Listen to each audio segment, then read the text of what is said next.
today. From Soldier Field in Chicago, it's Week 18 of the NFL on EA Sports.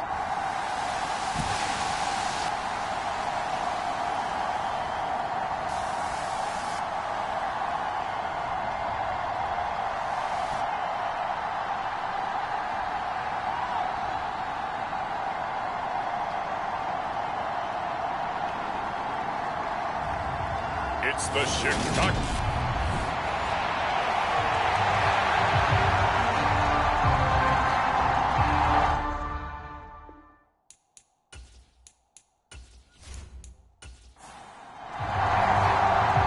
The Florida Atlantic man, Greg Joseph, ready to get this one started. And off we go from Soldier Field. Khalil Herbert to return it from his end zone. And only able to get this to the 19, so probably should have opted for the touchback. So here are the Bears now for their opening drive. They'll be led out by the second-year man from The Ohio State University, Justin Fields. And not only does he have all the skills that you're looking for as a quarterback, he's incredibly tough and plays the game fearlessly as both a runner and a passer. You provide a good running game around him and let him throw deep off of play action, you've got an all-star in the making. A first carry now for Kareem Hunt, and he'll be taken down at the 20 after a gain of... Here's Fields. And he will find the open man. It's DJ Moore. And he's got it past the 30 before he's hit and dropped. Line of scrimmage, the 31 now on 1st and 10. Fields. That's complete to Mooney. 2 yards on the pickup there. And that'll make it second down.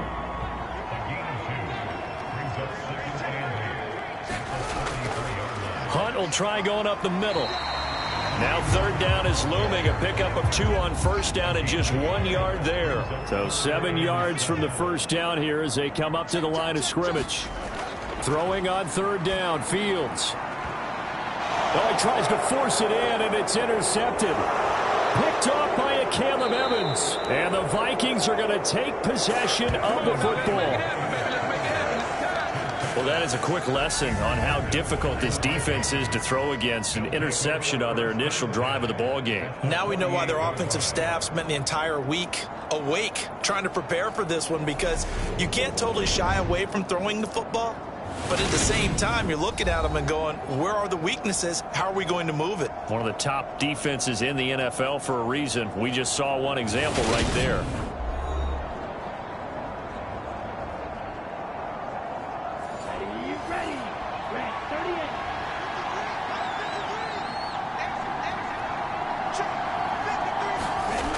Now Hall throwing to start the drive. Swinging this out wide here for Cook. And they'll get this just to the 47, 1 yard gain.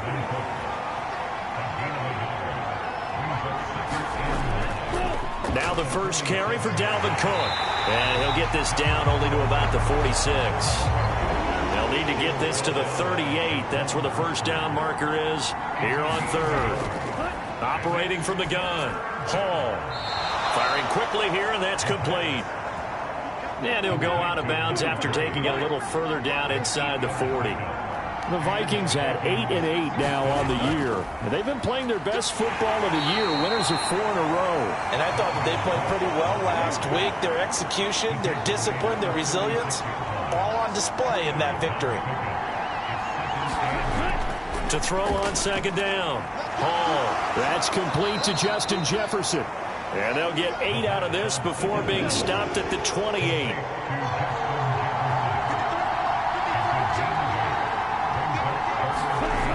On third and short, they'll try and pick it up through the air.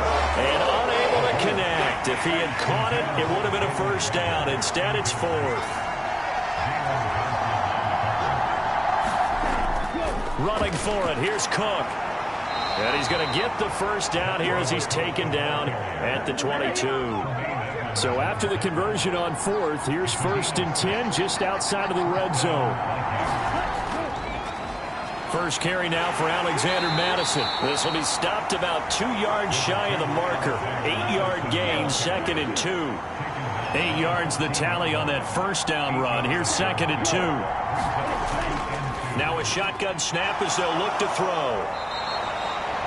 4 yards on the play. That's going to lead to 1st and goal.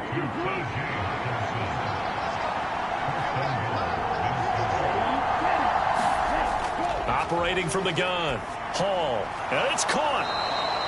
A gain of 9 there. Sets up 2nd and goal. Really been an ideal start for them. They get the turnover on the opening possession. Now here they are moving the ball straight down the field on their first drive. And that feels good, but you know on their side of the field all they're thinking is finish this drive off because they took it away, right? So now you've got them back on their heels a little bit.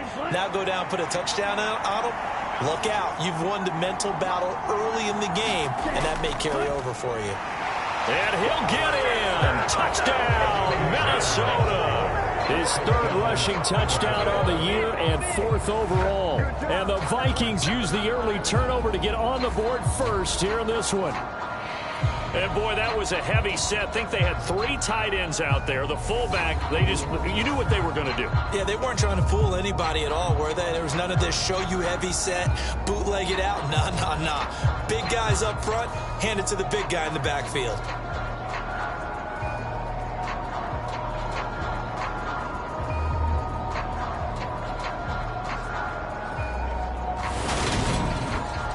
Greg Joseph on for the extra point.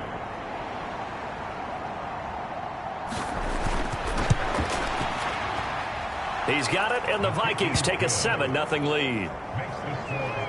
So that one a long 11-play drive, and it's polished off by a Viking score.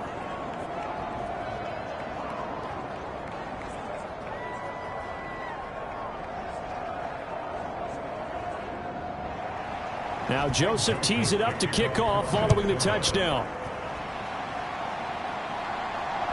And from the end zone, here comes Herbert.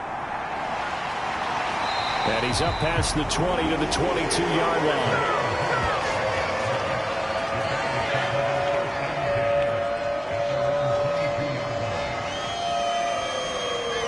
The Bears offense making their way out as we give you a look at the playoff race in the NFC. And it's all come down to this, hasn't it? Final week of the regular season. If this year's playoffs play out anything like the regular season has gone, could be in for a wild and fun month of January. And we can break the rules because we can look ahead. All right, there's not a coach out there that's ever said to their team, all right, let's look three weeks down the road. It's always right here. The teams that we see that are already in, the teams that are trying to get in, we could have some great matchups. 3 yards on that last carry. Here's 2nd and 7.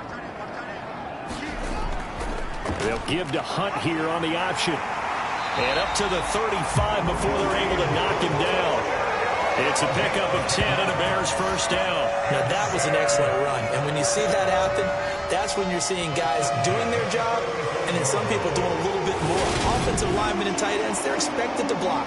But the wide receivers, all they want to do is catch passes. So when they block on a big-time running play and create extra space, you've kind of hit the jackpot there. Now after the run by Hunt, here's 1st and 10.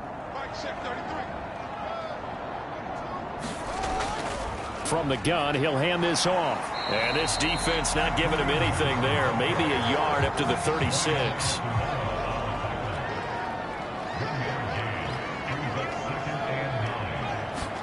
On 2nd and 9, Fields. The defense gets a hand on it, but he still grabs it. The result, only 4 yards there on the play. And it brings up 3rd and 5 now. Back to throw, Fields. Throw to St. Brown, complete on the left side. And he'll be taken down, but he does have first down yardage.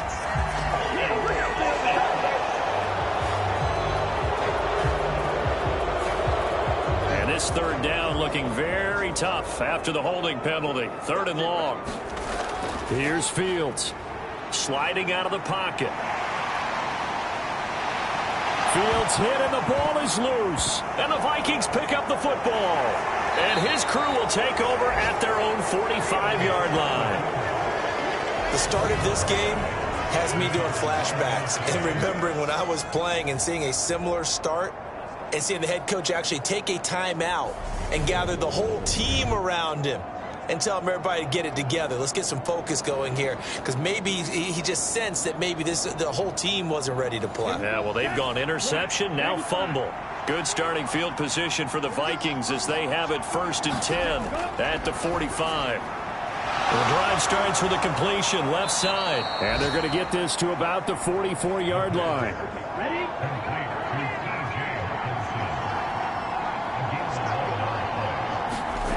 Here's Hall on 1st down. Oh, the ball comes out on the hit, but they'll say it's incomplete. 2nd and 10, a very chilly day here, but no snow. And I got to say, if it's going to be this cold, I want snow. You should see Charles' face. He's looking at me like I'm crazy. And the tackle going to be made at the 38. The Bears bring out an extra defender in the secondary now for 3rd down. Back to throw again. He'll dump this off to Cook. Just a gain of a couple there. And that'll bring up 4th down. We can make this one pretty simple. Walk the ball of his progressions downfield, forced to get it to his running back. But how about the way they ran to the football and knocked him down to force a 4th down?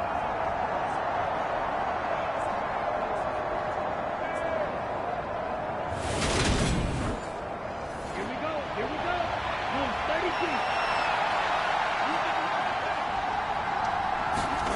32. To throw it is Hall. Throwing on 4th down. Into a double team, and it's intercepted. And the Bears are going to get this back to their own 34-yard line. That time defensively looked like they showed quite a bit of pressure but backed off, and it proved fruitful. They get the pick. He went through all of his rules about getting rid of the ball quickly because he read blitz. He saw all those people stacked at the line of scrimmage, and then they fooled him by dropping into coverage. Now he's ready to get rid of the ball fast, but guess what? Too many defenders out there. Exactly as you described, an interception. Fields and the Bears now with a 1st and 10 at the 34. They'll begin the drive with Hunt. And they're going to stop him right at the line of scrimmage. Just no cutback lane to be found whatsoever. 2nd and 10.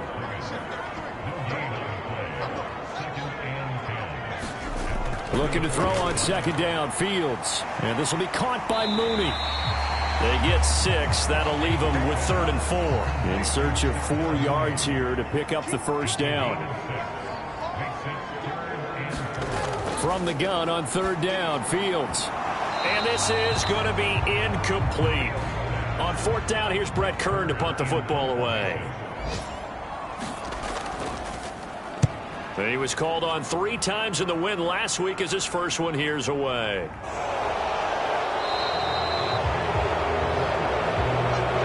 After 1, 7-0 on EA Sports.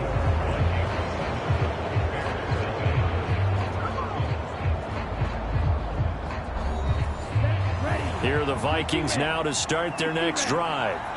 Even though they might not find the number 1 seed next to their name come playoff time, there's not going to be very many teams, if any, entering the playoffs on the kind of run they're on. They're hot.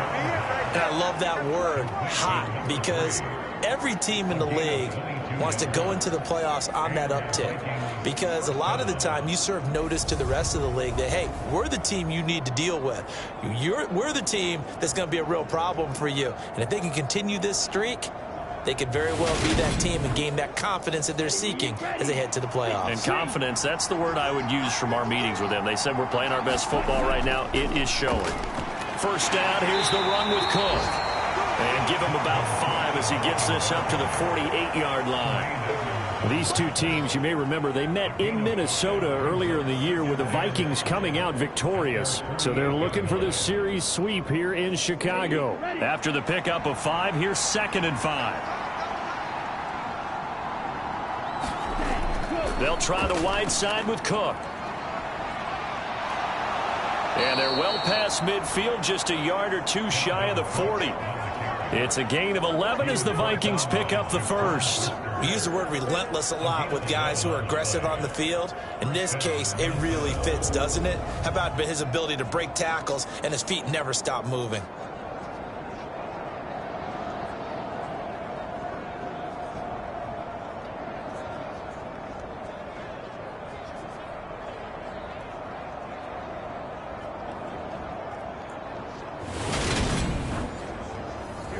So into Bear territory now. This is 1st and 10 at the 41.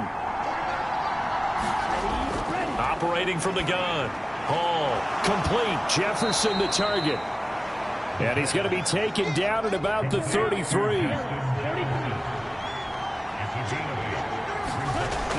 Hall now to throw on 2nd down. And this one right back into the hands of Jefferson. Back-to-back receptions for him, and it's another 1st down. Throw. Hall. Right side, it's the tight end, Hockenson. And they're going to move it down to inside the 25.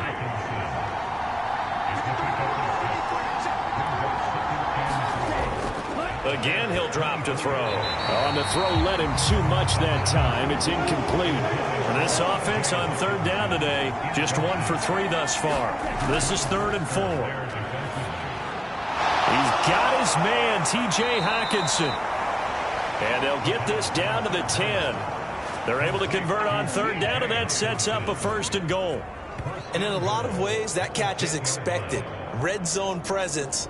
And that one was realized there. You've got to find your tight end in that situation.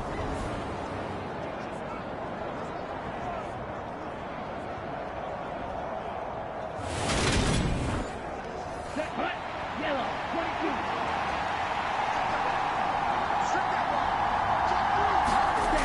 They'll run with Cook.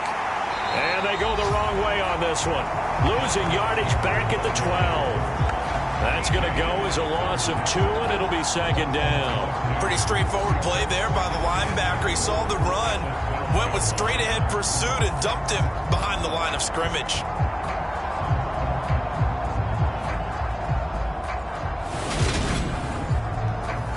They'll try again on 2nd and goal after going backwards to the 12.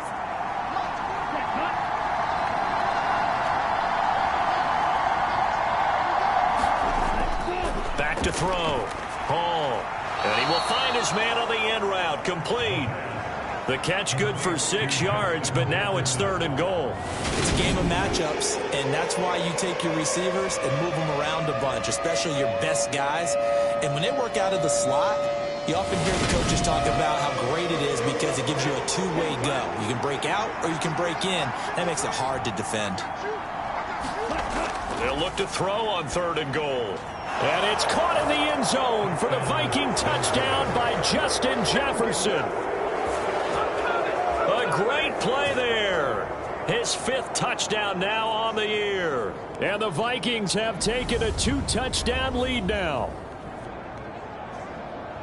Well, with that touchdown pass, I'm going to bring up a point from earlier in the year. Some of the fans were saying, when do we turn to the rookie? Well, he's looking pretty good right now. Yeah, I love the fact that the fans are bringing that up because I'm not the head coach, okay? So he's got to deal with it.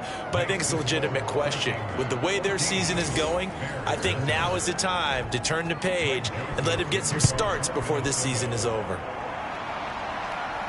This will be fielded inside the 5.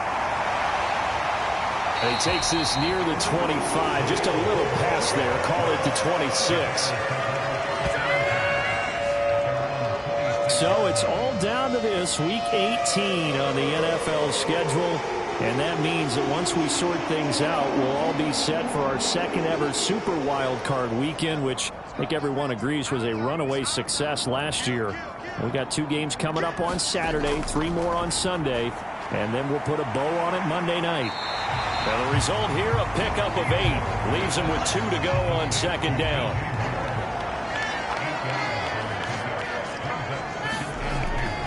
They'll run with Hunt on 2nd down. Trying to find a lane, but instead he'll get back to the line of scrimmage and no more.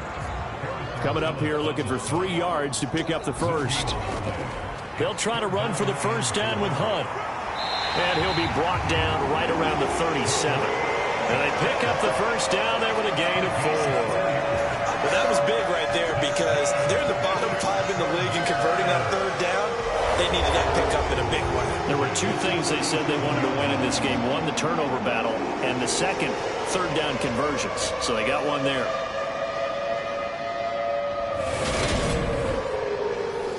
Line of scrimmage, the 37 on 1st and 10. Fields now to throw. He'll get that complete to his tight end, Cole Kmet. And they're able to work this across midfield to the 48. These guys have definitely been outplayed in the first half. I like their countenance. I like the way that they're having panicked out there, the way they're carrying themselves. They're starting to move the ball, and what you have to do, maintain your poise and start to put together some drives. 9 yards is the pickup there, and they'll have a 2nd and 1. This drive is turning into an extended one, and the guy carrying the ball, he's becoming more like a body blows guy. Every carry is putting some damage on the defense. So after a while, I'm not too sure how many guys are going to want to run up and tackle him. And he's going to lose a yard or 2, taken down behind the line. And the corner blitz gets him that time as he goes down for a short loss. And that's their first sack of this game, but how about last week? 6 sacks. Great coverage downfield, which helped that pass rush. They are really working in sync right now.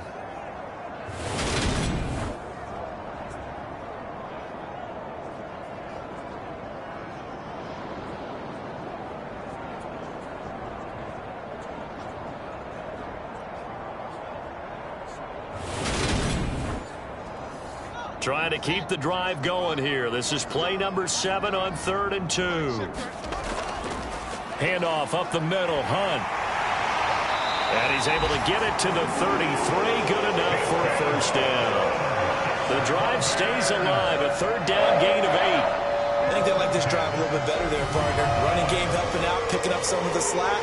Because remember the last drive, they went 3 and out.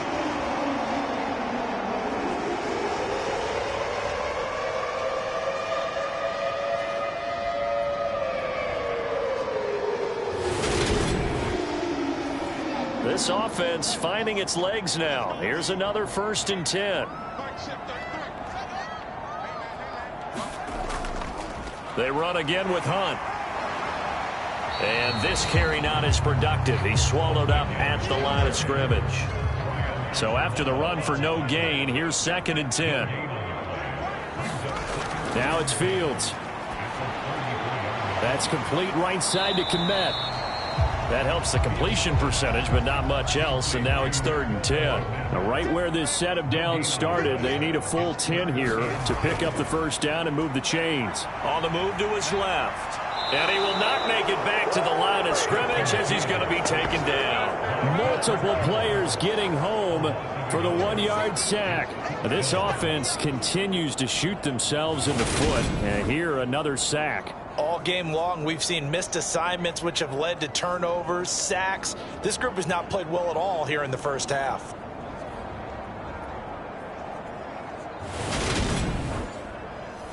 So Fields is off, and on comes Cairo Santos for the Chicago field goal. He's going to need a little mustard on this one. It will be a 51-yard attempt. And no, it doesn't get there. Hits the crossbar, bounces back out. He had it on line, but it comes up about a rotation short.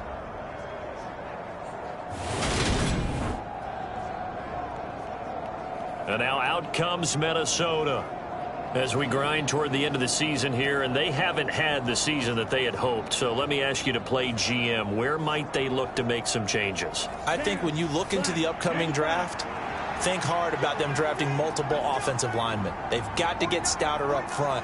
And as a GM that always tells me, Charles, this is a big boy league, and big people always end up winning games for you. Only able to gain a couple there, and that's going to bring up 2nd down. 2 minutes to play, first half. It's 14-0. 2nd and 8.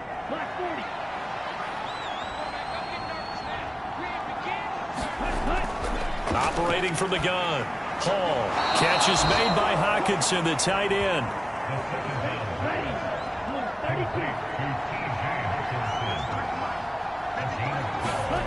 Hall throwing on first down. Over the middle, complete. It's Cook. And they'll get this down to the 42-yard line. They'll look to throw again. And he whips that one incomplete there. The first down line at the 34 here on third down.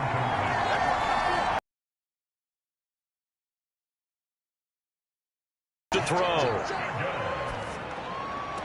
And able to catch it on the left sideline, but they're going to rule him out of bounds. So it'll be incomplete. Certainly one they'd like to have back as it brings up fourth down. The Vikings send out their punter, as he should be able to pin him back deep here with his first punt. And he'll get this away into the icy winter air.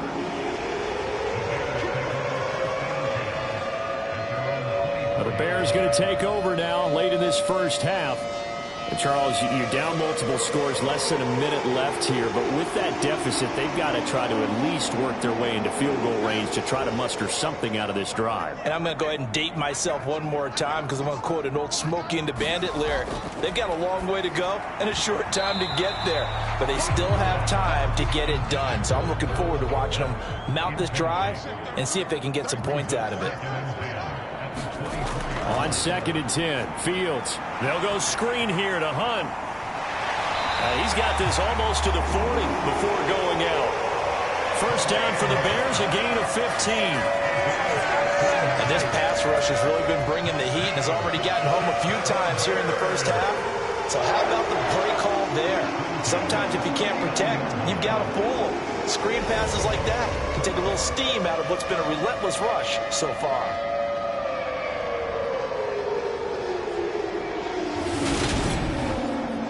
So from the 39 now, they'll come up on a 1st and 10.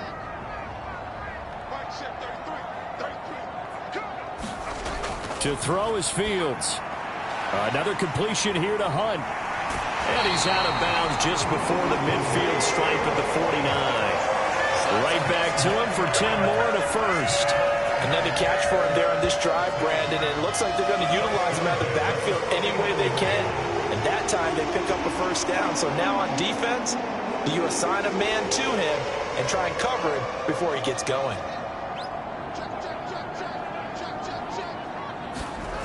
Throwing again is Fields over the middle, and that's caught by Kmet. Now the Bears going to call the first of their timeouts as the clock will stop with 33 seconds to go in the first half. Throwing again on 2nd down. Fields. Nowhere for Fields to turn, and down he goes. Now another timeout called for by the offense. So that means they're down to 1 remaining here as we head toward halftime. And that is incomplete. Here's Brett Kern now to punt this one away.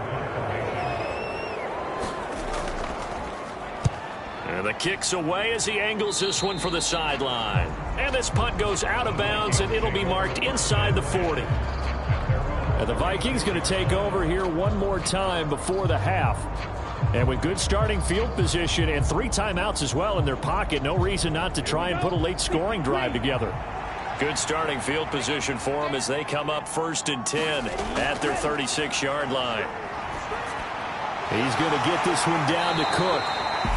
The Vikings going to signal for the first of their timeouts as it'll come with 15 seconds to play in the first half.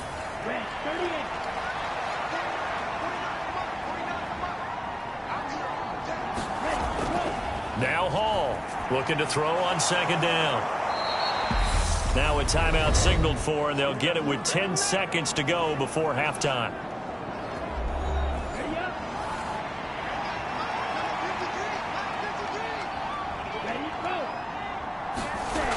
Here's Hall on 1st and 10. That's to Cook out of the backfield. And now we'll get a late timeout as it comes in the waning moments of quarter number 2. And you see the clock almost empty, so this is likely the last play in the 2nd quarter. Cook up the gut. And a good run here as he'll rumble all the way down to the 40-yard line.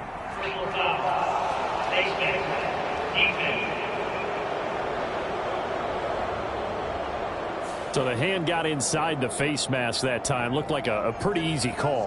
And it was, and we saw this in their loss last week. Penalties at inopportune times that led to their demise. So 3 seconds here remain in the half. On is the field goal unit to see about getting 3 points.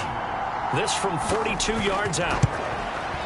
The kick by Joseph is good, and that will do it for this first half. So we hit halftime with our visitors, the Vikings, taking the lead to the locker room. As we send you down to Orlando, where Jonathan Coachman has our EA Sports halftime report. Coach. All right, Brandon, thanks very much. It's all down to this. Week 18 of the NFL regular season. Lots to be decided, so let's get right to it. We'll begin up in Lambeau, an NFC North battle between Detroit and Green Bay. And it's the Packers who are out in front in the second quarter. Jordan Love, 4 touchdown passes. From there, we head east to check on the Bills at home in Buffalo. And they have the lead in that one over the visiting New England Patriots. Josh Allen has thrown a touchdown pass. Finally, we're off to Atlanta to check on the Falcons at home at Mercedes-Benz Stadium. And they've got the lead in their matchup with the Tampa Bay Bucks. Drake London, a touchdown reception. Meanwhile, in our game, it's been a back-and-forth first half. Who can put it together in the second half? For the answer, we turn it back over to our broadcast team of Brandon Godden and Charles Davis. Okay, Coach, thanks as always to you and the gang in Orlando as we welcome everyone back in for quarter number 3. And this will not be returned, so the second half begins with a touchback. Out come the Vikings. They'll have it first on offense as we begin the third. This offense set to begin the third quarter, and Charles, if they had a checklist of things they wanted to accomplish in the first half, certainly at the top of that list would be having the lead, and they've got that here. That's always the most important box to check, isn't it? But also, they've had some success in their passing game, so probably an empty box establishing the run. They're on pace for fewer than 100 yards in this one, so now they want to make sure that they get that going so they truly have a control in this ball game, and down the stretch, being able to be balanced, either throw it or run it, and try and win this ball game. The big play to start him out has him at the 45 already. Looking to throw. Hall. Throw caught there by Osborne. And he'll be brought down on the other side of midfield at the 43. Back-to-back good plays have him on the move on first down. Now Cook, he's got it off the draw. And he'll bring this one inside the 35. 8 yards on the pickup, and now they'll have some options on second and short.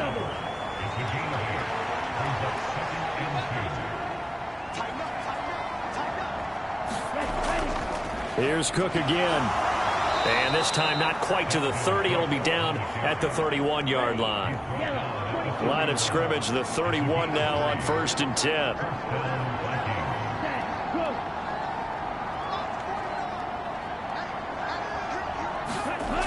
Back to throw. Hall, middle of the field to Jefferson. And he's brought down inside the 20 at the 18-yard line. So from inside the 20, here's 1st and 10 at the 18. A 10th carry in the game for Cook. And just a couple yards there down to the 17. The last run good for 2. Here's 2nd and 8. They'll go Madison up the middle. And he can't quite get there. Tackled down at the 1. That one goes for 16 yards. It sets him up 1st and goal. Well, you certainly have to give a little credit here because they're playing this game now at their pace. This is ball control football, sustained runs, taking their time and making it work. And they've got 3 tight ends here on 1st and goal to add some extra mass. Cook is in. Touchdown, Minnesota. Everybody in the stadium knew what they were going to do right there, CD. 3 tight ends on the field, all that extra bulk, and they run it in. And you saw where that one went, right? You run it over your best blocker. I can just see the head coach right now. I want to run this one over the big boy. And they got it done.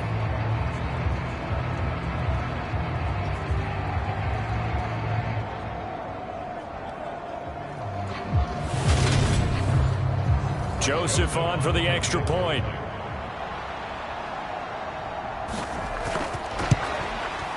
And the lead is now 24. So that one, an 8-play drive. It spans 75 yards. And it's capped off by the touchdown run coming from Dalvin Cook.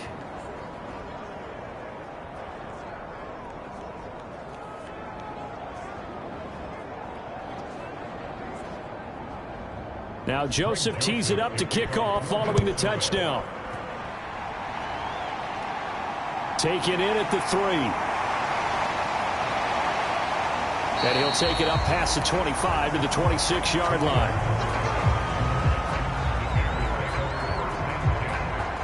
And as this offense makes their way back out, NFC playoff race time, we give you a look at what's going on there. Well, here we sit, week 17, just one more week in the regular season after this one. So if you're one of these teams trying to make a move and improve your spot or jump in from the outside, Charles, you better make that move now. And these final games are often a good barometer for all those teams fighting for position or a wild card spot. They have to be able to get the job done these last 2 weeks before things get even tougher when the playoffs officially begin. And he'll lose yardage, brought down at the 32. It'll be a loss of a couple on the play, so now third down coming up. We think, Brandon, I like the intensity this defense is showing right here in these first few drives. They're not just holding the line because they're doing their job, but they're doing more than that, aren't they? They're getting a nice push into the offensive backfield. And a great example right there for the loss on the tackle. This offense in desperate need of a conversion as they come up on third down. Now Fields. This is Chase Claypool on the receiving end. And he will have the Bears first down by about 3 yards or so as they wind up getting 7 there on 3rd and 4. And that's understanding where the markers are, because it's not just running to them. Because on the catch, you can actually be pushed back before the first down. It's getting and still having picked it up. Really well run. On first down, they'll run with Hunt. And this play will be blown up. He'll lose yardage back at the 38. Officially, it's a 1-yard loss. That's going to bring up 2nd and 11. You've got to figure the further they fall behind, the more you think that they'll get away from the run. They're trying to stick with it, but the results, they just aren't there.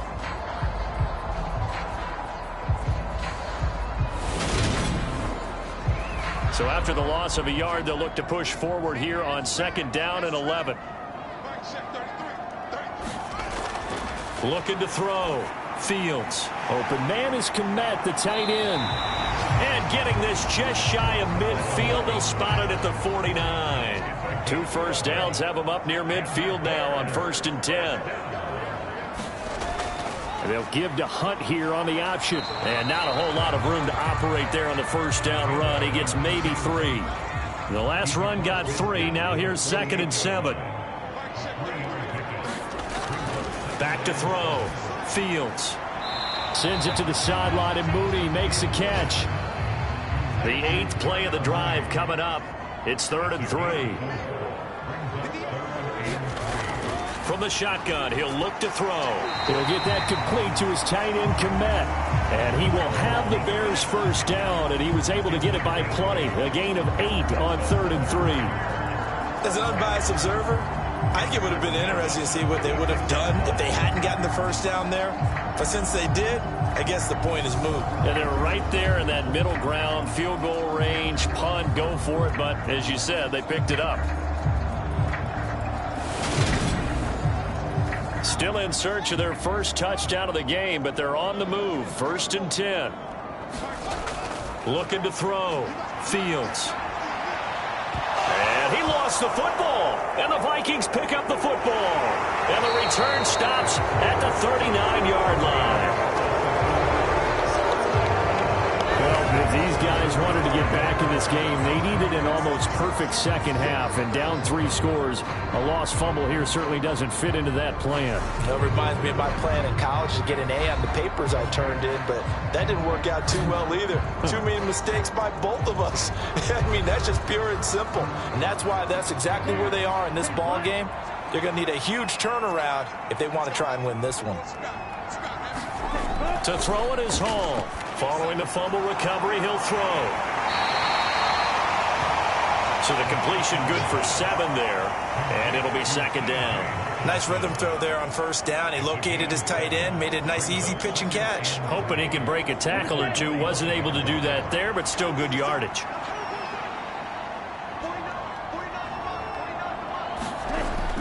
On second down, Cook. And he'll get it into enemy territory just across midfield at the 49. A gain of 5, good enough for the first down. They were not fooling around at all, were they? Second and short, and they brought out the heavy package. Almost felt like the super heavy package against that defense, didn't it? Yeah, I don't think they expected that much beef up front, and it turned into an easy first down conversion. The run got 4. Now they deal with a 2nd and 6. Back to throw. Hall. That'll be complete to Cook. And they're going to get this to about the 44-yard line. They'll need 5 on this play to move the sticks.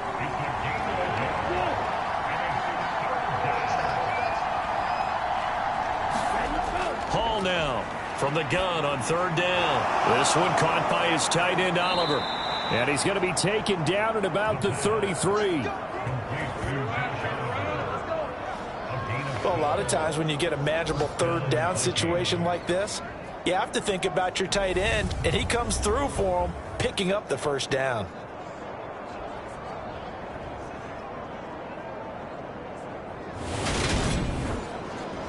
So 1st and 10, and if they score on this drive, might have to start digging in our second half blowout material. Back to the ground, Cook. And he finds a little bit of room, enough for 4 yards. It'll be second down. Following the pickup of 4, here's 2nd and 6. Looking to throw. Hall. Oh, he's got a man wide open, complete. Touchdown. KJ Osborne, 28 yards. And the Vikings will add on to their lead here in the final minute of the 3rd. A familiar refrain, a turnover leads to a touchdown, and that lead grows even wider now here in this 3rd quarter. Yeah, partner, I'd say there are a lot of grins breaking out on that sideline because, let's face it, they came in thinking they were in for a real fight in this game, but this one's been about as one-sided as we've seen in a while. In addition, if you're a backup, time to start stretching and loosening up. You may get some playing time in this one. Joseph connects on the extra point, and the lead grows even larger here in the 3rd quarter. So this drive spans 7 plays, and it all culminates in a touchdown for Minnesota. Now Joseph tees it up to kick off following the touchdown. This will be fielded inside the 5. And not much happening on the return as he'll get this to about the 23. The Bears offense now gets set to head back onto the field. Well, we haven't exactly been treated to a nail-biter in this one, CD, and if they cannot score here, this one's pretty much all but over. Are you saying that you feel like people are starting to think about getting out of here, maybe beating the traffic in order to get home or to their final destination? Yeah, I don't think there's a whole lot of reason to hang around, especially if they can't score here. Yeah, you're right about that because it has been pretty clear who the better team has been in this one. And in a league that we talk about every game being a one-score game as we go into it, watching this blowout, let's just say it's been unusual. Meanwhile, Fields' throw there, hauled in by Claypool. And he gets this one just shy of the 40. They'll mark him down at the 39. And they're not going to get to the line to run another play. So we will switch ends as the 3rd quarter has come to a close. We'll return with more after this. You're watching the NFL on EA Sports. So from the 39 now, they'll come up on a 1st and 10. Out of the gun, Fields. That's complete to his running back, Herbert. And that's good for a gain of 6, and that'll bring up 2nd down.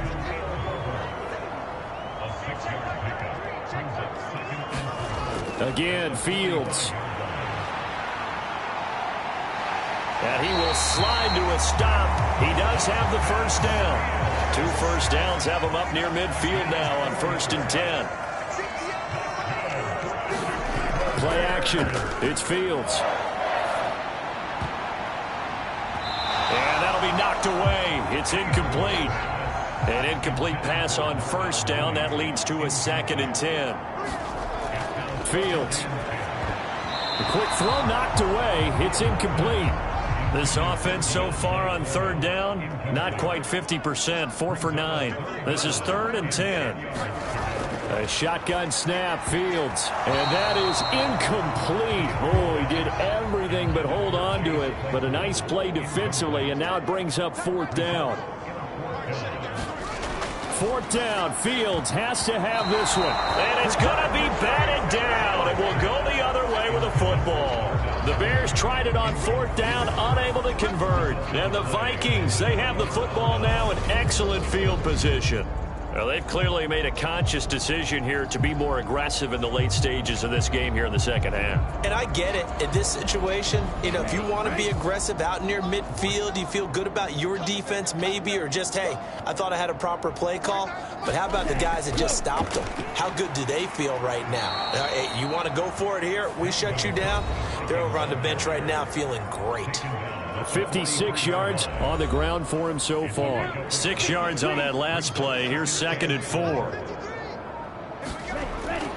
Another tote for the workhorse this afternoon. It's Cook, and he'll get it down on the play to the 37. Another 6-yard carry, same as last play. 1st down.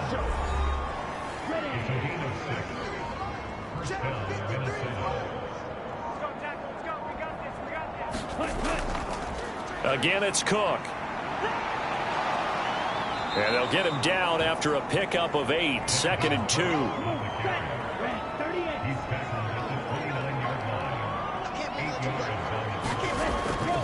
Now they'll switch it up here and look to throw. They shakes him off. But in the end, the pressure too great, and he goes down. Finally hauled down for the first time this game. Multiple defenders in there to drop him. I don't know what you were seeing on that play, but it felt to me like I wasn't watching a football field. I was watching a boxing ring. Watching, but he was bobbing and weaving and trying to make sure he kept the play alive. Just didn't turn out well for him in the end, did it? Impressive that he stayed in the pocket while avoiding those couple of would-be tacklers, but eventually goes down. Going to need a crafty play call here. 14 yards is what they need to try to convert this thing. Now on 3rd and long, they'll look to throw. And he's going to get this down near the 25. Well, there's absolutely been no stopping this offense today. They already have the big lead, obviously. Here in the 4th quarter, they could coast to the end, but right now they're not passing up any chances to put up some garbage time yardage. And, partner, why would they? Because who knows the next time you'll be playing as well as you have today. When you're in that zone, you go ahead and take full advantage of it. You don't worry about your opponent. You just worry about what you're doing. They'll try the middle with Cook. And running room scarce here. He's going to be stopped in his tracks at the line of scrimmage. Yannick Ngakoue in on the stop. Officially nothing on that last run. They'll try again, 2nd and 10. Back to throw. Hall. And a quick throw here. That's complete.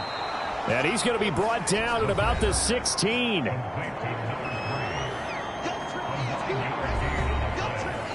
This will be play number 8 here on the drive. It's 3rd and a yard. Looking to throw. Hall. Swinging this out wide here for Cook. And he'll be out of bounds, taking it just shy of the 10 at the 11 or the 12. Able to get what they need to keep the drive going with a 6-yard pickup on 3rd down. Well, they certainly had success throughout this contest, getting him the ball in the passing game, and there he picks up another 1st down.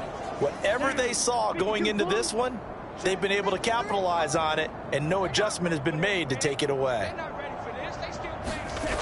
Hall on 1st down. He's got his tight end over the middle, T.J. Hockenson. So the completion good for just 3, and it's 2nd down. Completion was given up, but that's why you play zone defense, so that you can have people around the ball when it's caught, and you don't give up much run after the catch. The ball on the 8. Still could get a 1st down technically. 2nd and 7. back to throw. Hall. And this one incomplete. Too much contact to hold on to that one, and it's third down. The CD, they're up big, but they're still passing it. I mean, this is an offense that's had a lot of success in this game, and it seems like they're just having fun out there. And it does feel like there's been a shift out there, doesn't it, partner? Listen, if you're up, you can continue to do what you want to do. And this is going to be intercepted. Eddie Jackson picks it. And the Bears are going to take over at their own 11-yard line. Run up here during his rookie season, and in this case, zone coverage forced the mistake. He's made some strides week to week in how he's handling the different type of coverages that he's seeing, but clearly there's some growing still to do. The Bears offense now heading back out onto the field. Well, I think that the folks here had hoped that maybe this home atmosphere would carry their guys to a surprise victory, but it does not appear that that's going to be the case. There's too much to handle on the other side in this one. On 1st and 10, here's Fields. That one thrown away from the pocket. The officials kind of looking at each other, but they'll say there was a receiver in the area, so no penalty, just an incomplete pass. And that is incomplete. And that's another play that's painted the picture of this game overall. It's been a blowout. It's been continually fueled by big turnovers and stops for one side and an inability to advance the ball from the other. That pass complete to Moore. And he will be very close to a first down, but I see the closed fist of the referee, and that means 4th down. And that's good for a pickup of 10 yards. And it'll be 4th down.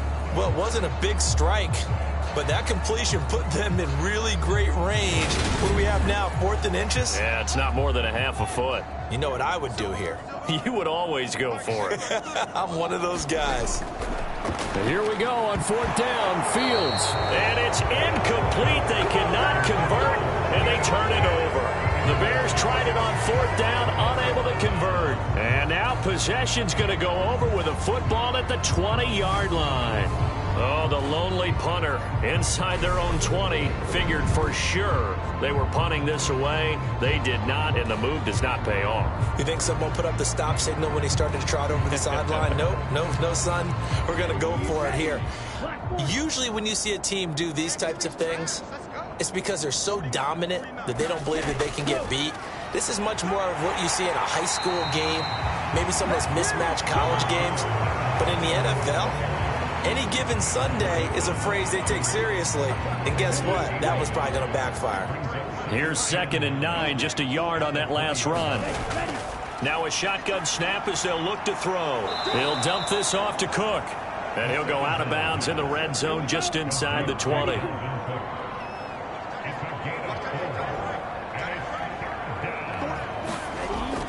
Third down, Dalvin Cook. He will push his way down to about the 14. Give him a couple on the run as it brings up a 4th down. Well, this was just simply excellent defense. On this 3rd down, they had to be alert for the possibility of a pass, but that didn't stop them at all from understanding what was going on when they decided to run the football, and they just swarmed and stuffed them for almost no gain. Now Greg Joseph for the field goal try. From the right hash, this a 31-yard attempt.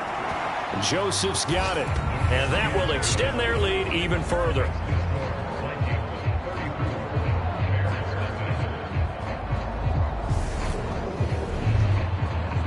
So the starting field position was terrific following the surprising turnover on downs, but the end result, only 3 points. Simply stated, I think you have to look at that as a missed opportunity. And they'll put up the stop sign there as his guys will get it at the 25. The Bears offense now getting ready to take over. Facing a big fourth quarter deficit here, things not looking good. You know, this offense, though, they've been in the top half of the NFL so far this season, but in this one, well, their defense has really struggled. Fields on 1st down. Completion here to Claypool. And he's taken down, but able to slip across the 35. So from the 36 now, 1st and 10. Back to throw. Fields finds Kmet on the quick slant. And this will be stopped at the 44. That one good for 7 yards. From the 44, Fields. And again back to Kmet. And he'll be tackled on the other side of midfield at the 46-yard line. So on the other side of the field now, it's 1st and 10 as they've got things rolling on this drive. The throw over the middle, taken in, and he'll be brought down just shy of the 40. And we are inside of 2 minutes left in this lopsided affair. One thing I think that's safe to say defensively, the tackling's been really good. And because of that, it's been very, very hard for them to move the ball because you're not getting the benefits of run after catch. They're tackling them almost on the spot. That means you have to run extra plays, harder to move it. And he drops it incomplete, and their struggles continue here. To the air again, Fields. And that is incomplete. At this point in the game, they've got to continue to try anything they can. They're still working at it, even though this one feels like a lost cause. And this one will not get there. It's off to the left anyway. It's no good, and they will remain well behind.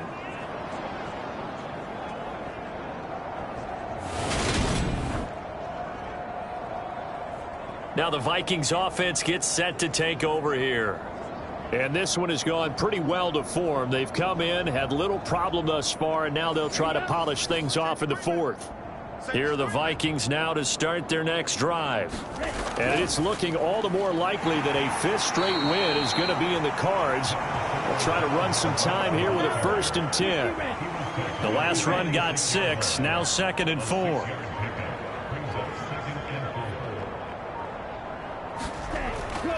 They run it again with Cook, and he is met in his tracks behind the line of scrimmage.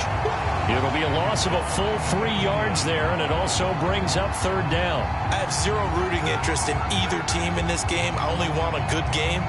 But with all the offense we've seen from them tonight, it's kind of nice to see the defense step up and make a big play. Yeah, I was wondering if they were ever going to get him in the backfield. Nice to see him get a stop.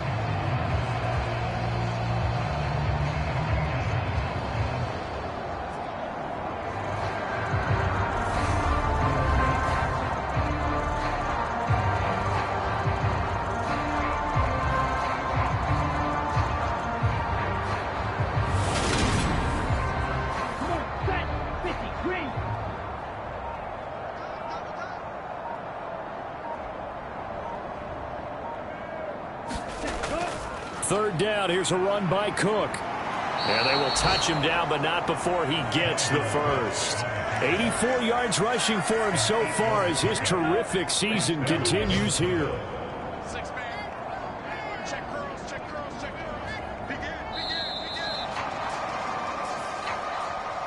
Charles, when you look at the stat sheet, you realize that both sides of the ball were so dominant in this game. And on offense, not only did they score it, but they did it through the air as well as on the ground. Everything was working. And you know that the guys who scored the touchdowns, who contributed that way, that threw them or ran them, they're going to find our cameras and have a big grin for them. But I hope our cameras find that offensive line. How versatile were they? Move the ball on the ground, move people so they could run it, and then protected their passers so they could throw it. So for Minnesota, they finish above 500 for the year. The final tally 9-8. And that is maybe not exactly what they were hoping for, but a better than average season nonetheless. Meanwhile, for Chicago, they're going to kind of bottom out here to wrap up this very forgettable season at 3-14. And it's fair to say wholesale changes will be forthcoming in the very near future. So for Charles Davis and our entire crew, I'm Brandon Gaudin. Next game, guess what? Charles and I will be here again. It's the NFL on EA Sports.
Today, it's the National Football League. It's week.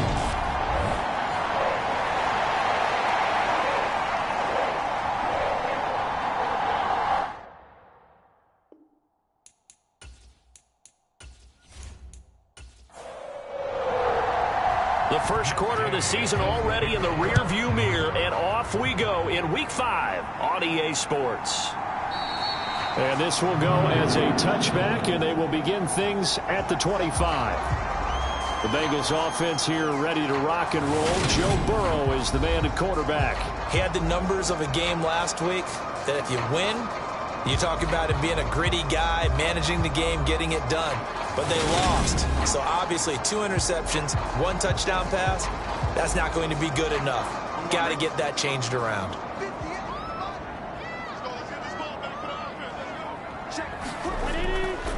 They'll start out on the ground. It's Leonard Fournette. And he'll power his way forward for about 4 yards there on the first down carry. The rushing numbers for Fournette from last week: 12 carries, 57 yards. It's a pretty mediocre week for him on the ground. Certainly a boon to his offense if he can get a little more output on his touches this week. He should get some more early carries as his team tries to get him into a rhythm. From the 29, Burrow. Smith catches left side. They'll wind up getting just a yard, and it brings up 3rd and 5 now. Burrow on play action. 6 yards in the wrong direction that time. Not only that, but it brings up 4th.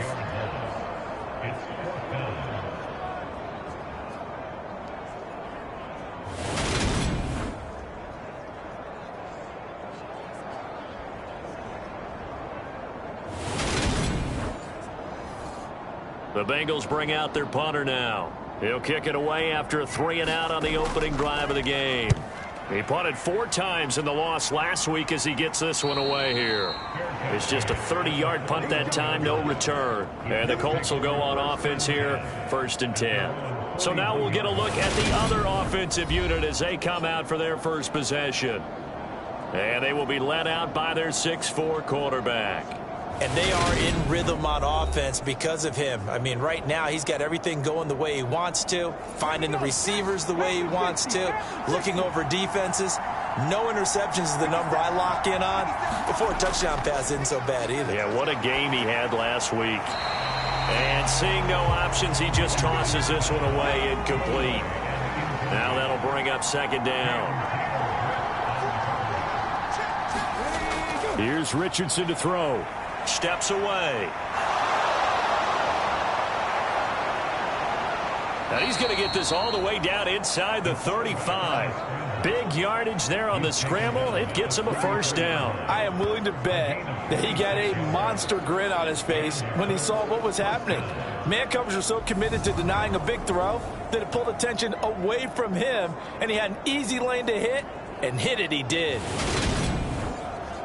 So they'll come up in Bengals territory now with a 1st and 10 down at the 33. On 1st down, Richardson. And this one almost intercepted. Not a good throw there. Nearly an opening drive INT. Pretty nice coverage there, but a missed opportunity for an interception. Let's face it, a lot of these defenders, they've got it all. Speed, athleticism, hands, a little bit questionable. So after the incompletion on 1st, now 2nd and 10. Throwing again, it's Richardson on 2nd down. Over the middle, that's caught by Taylor. And he's got another 1st down as the tackle's going to be made at the Bengals 18.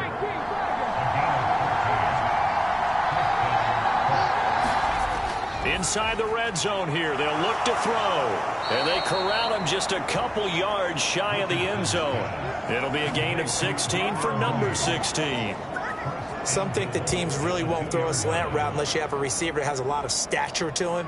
But sometimes the little guys, they get lost in there. People can't really locate them, and they run that quick cut on the slant, and oftentimes they can turn it into big plays. Here we go now on 1st and goal.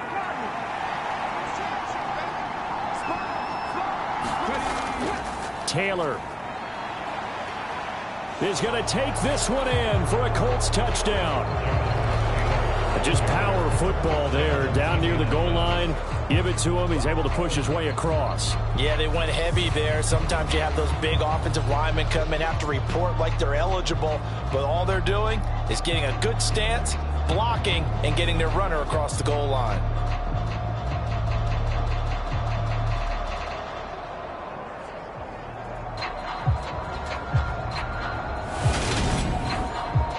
Matt Gay on for the extra point.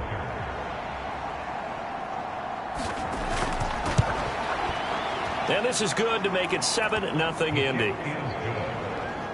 So the drive there took 6 plays. And it was capped off by a Jonathan Taylor touchdown.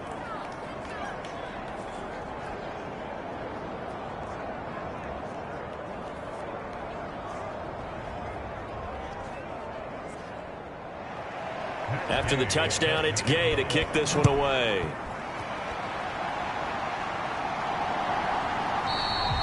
No run back here for Jones, a touchback. Cincinnati coming back onto the field here for their second drive. These guys definitely hoping for a better showing than their last appearance. They couldn't really even move the football much beyond the shadows of their own goalpost, Charles. We'll see if they can get a better, more sustained drive going here. Yeah, and every team that we ever talk to says the exact same thing. When you start a drive from that deep in your own territory, the goal is a minimum of at least 2 first downs, because even if you have to punt then, you change the field position, right? You flip the field a little bit. They didn't get that done. This time they want to string together a nice drive and help themselves out. Burrow's throw taken in here by Chase. And they get him down, but not before he takes it across the 40-yard line. His first catch, good for 16 and a first. And that's a more than acceptable read right there, because it's zone coverage, so timing is everything. This time he waits for his man to come open, puts it right on him, and they pick up a first down.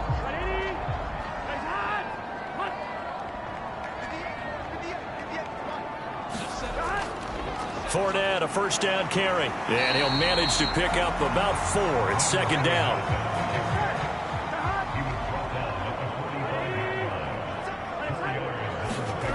They go play action with Burrow. It's complete to Brown, right side.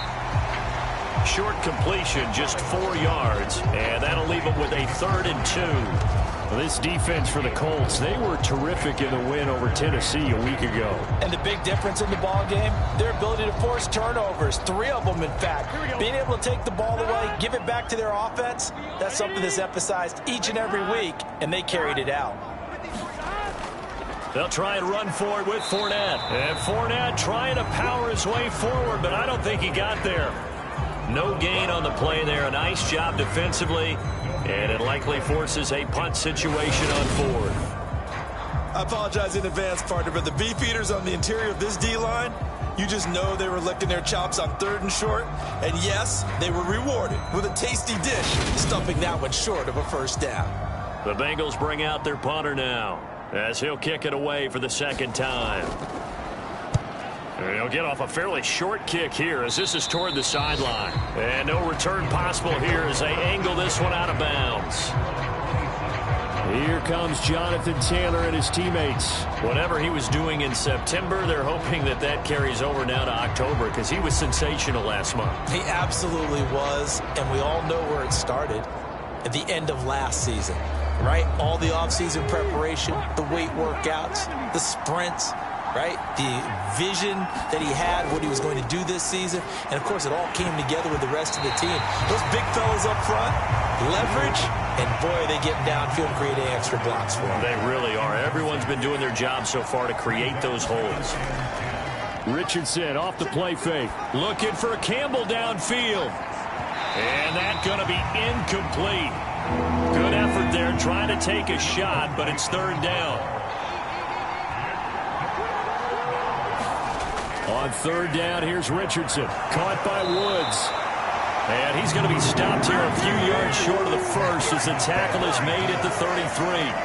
That's good. The completion there for 7 yards. And that's going to bring up a 4th down. I thought they might take a shot down the field, but instead they ran a little drag route there. I think they were hoping he could catch it and run away from the defender. But a really good job keeping the play in front of them, and they force a 4th down. Out is Rigoberto Sanchez on 4th down to punt this thing.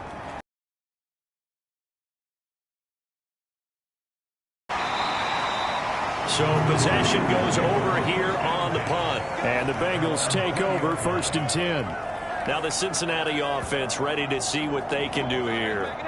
Still in the first half, but this offense has struggled. Haven't really been able to get anything going, not only in the points category, but in the yards category. We'll see if they can do better here on this drive. They begin with a run by Fournette. And he's going to get 7 out of this before being taken down at the 27. Operating from the 27 now. Here's 2nd and 3. Now it's Burrow. Got his man complete over the middle. It's Brown. That one a 1st down pickup of 8.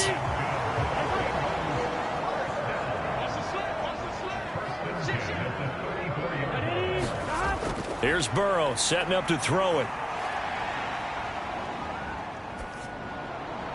And he'll find Chase on the right side complete. That'll go for a gain of 7, and it'll be 2nd down.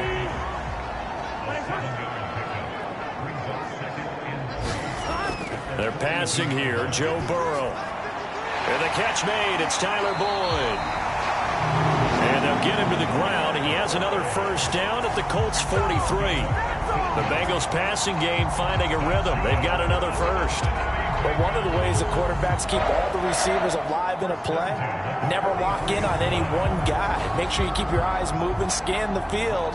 And here he finds the open guy for a nice pickup.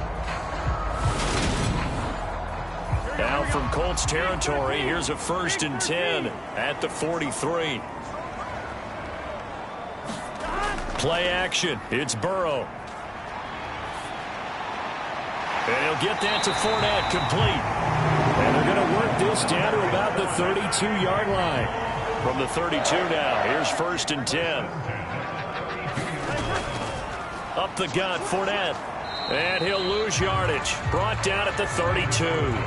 He'll lose a yard there, and it's 2nd and 11. Part of their struggles last week was getting these negative plays on 1st and 2nd down. That's something they have to be wary of as this game continues.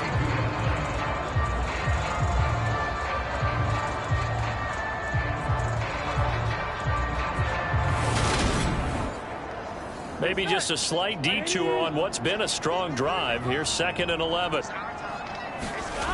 Here's Burrow. Able to shake him off. But now he's swallowed up and taken down. A loss of 3 on the sack made by multiple defenders. They just gave up a sack there, and if I'm not mistaken, they gave up 4 last week, didn't they? Yes. And just looking really porous, aren't they? They really are, and I'm wondering if they're going to have to start thinking about keeping the tight end in, maybe a back, someone to help assist, because right now, their quarterback's been getting hit a lot in the last couple of games. So that'll leave Burrow and the Bengals with a 3rd and long after that sack we just saw. They're going to look to throw. And this one complete to Smith. And he'll be stopped at the 27-yard line, well short of the 1st down marker. A gain of 8 there on the play.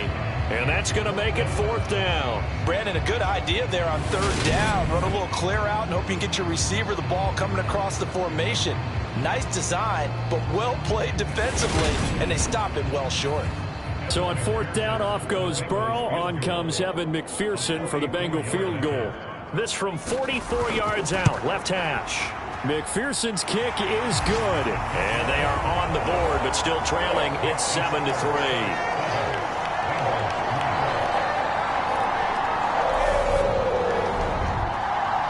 So that kick gives them their first points of the game, CD. And it comes on the 3rd drive, but hopefully for them that's a spark that gets that offense going. Yeah, and I would say if you're the offensive play caller, as you look at your sheet, you're trying to find that part on there that unlocks bigger points. They've struggled with a few drives so far. Finally got 3 out of it. How do you find the end zone? That's what he's searching for now. So here are the Colts to take over. They're on a 3-game winning streak, and right now looking good in this one as well.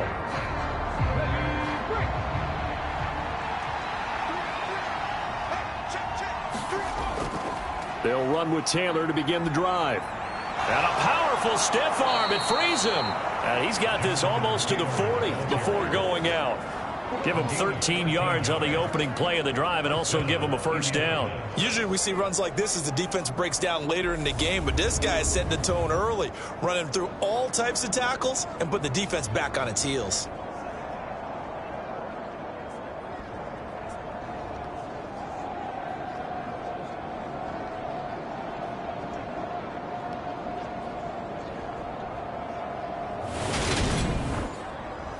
So from the 39 now, they'll come up on a 1st and 10. Again, it's Taylor. And this will leave him a yard short. Nice pickup of 9 yards on 1st down. A nice run here early on. It doesn't take a great play caller to realize you want to establish a guy of his caliber with runs like this early because they'll pay dividends as the game progresses. A throw on the quick slant going to be complete. And he's got another 1st down as the tackle's going to be made at the Bengals 42. Richardson to the air on 1st down. And this will be caught by Mooney. And he's going to be marked down just inside the 35. The numbers for Mooney in last week's ball game. 6 catches, 61 yards, and a touchdown. And I get the feeling that he loves this matchup. I mean, the unit he's going against is in the bottom half of the league against the pass. He had to have circled this one on the schedule and said to himself, this should be a big game. Only needing 2 yards on 2nd down.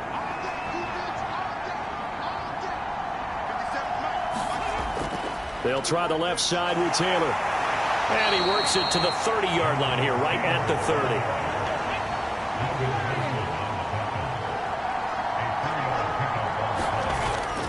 Back to Taylor on 1st down.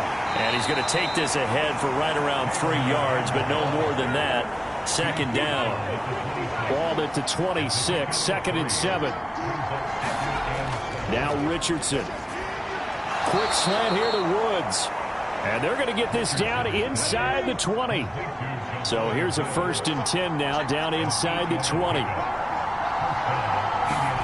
From the red zone now, they'll look to throw.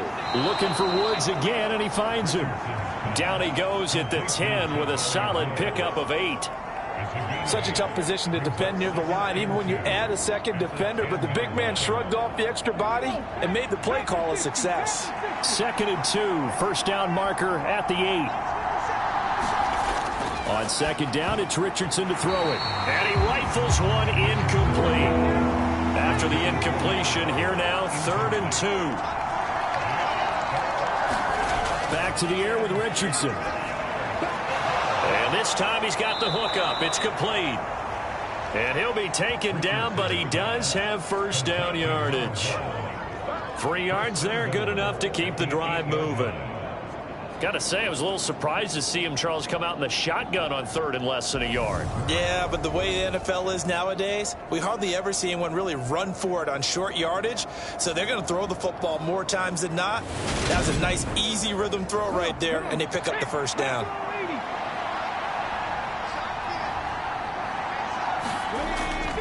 They'll run here with Taylor.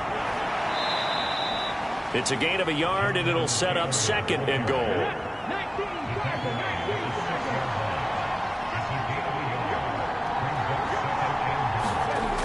Richardson now on 2nd down.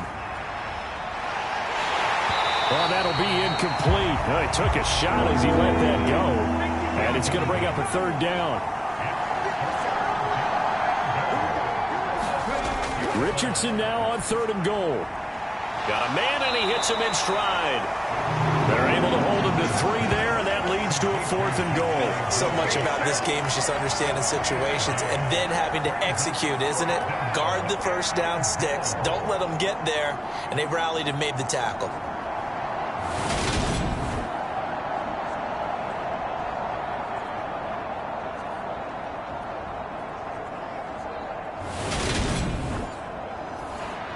Matt Gay now gets ready for the field goal try. From the right hash at a bit of a tight angle. Gay's kick is good. And they push the lead up to a touchdown now at 10-3.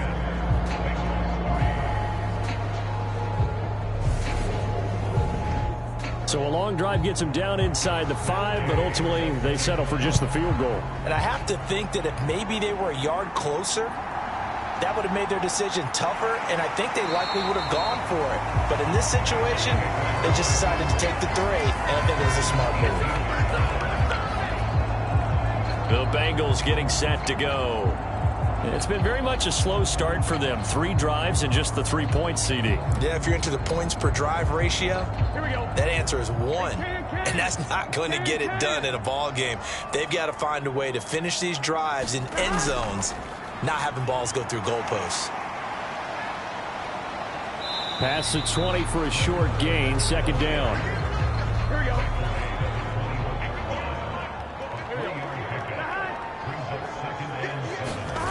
On 2nd and 7. Burrow. Throw left side complete. That's Boyd. And he's going to get this one across the 30-yard line. Line of scrimmage, the 31 now on 1st and 10. Burrow will throw. Nowhere to go here. He lost the football.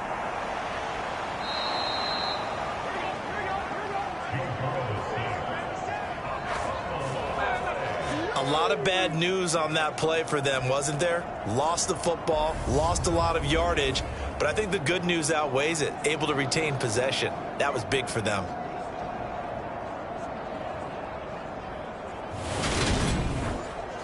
Here we go. Sacks, a growing theme in this first half. This is 2nd and long.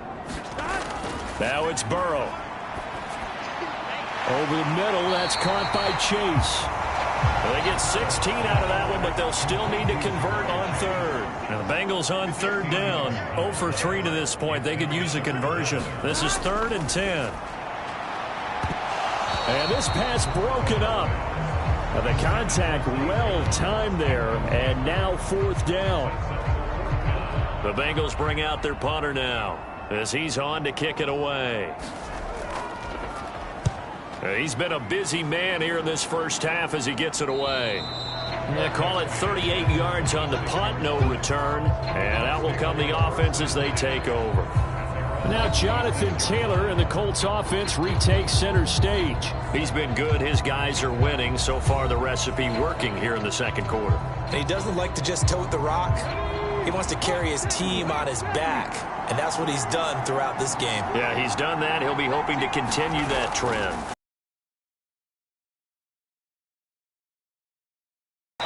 He'll get 3 yards on the scramble there at 2nd down.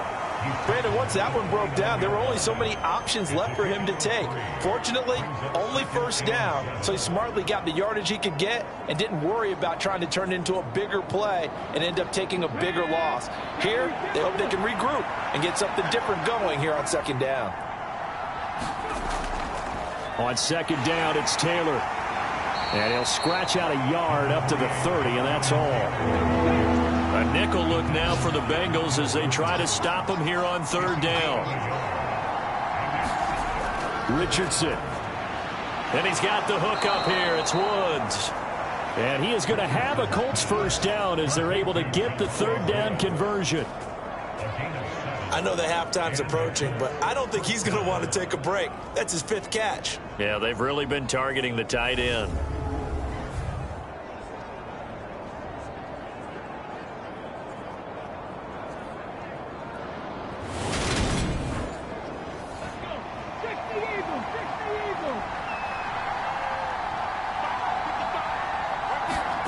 First and 10, it's Richardson. And that one going to be off target and incomplete. The coverage keyed in on him since that last completion his way. He earned a little more attention on that route, and that made it a lot tougher to get a clean throw his way. After the incomplete pass, here now is 2nd and 10. Richardson on 2nd and 10. He'll find Paris Campbell. That's complete. And that'll be good for 8 yards to the 45. They'll come to the line needing only 2 yards to gain the 1st here.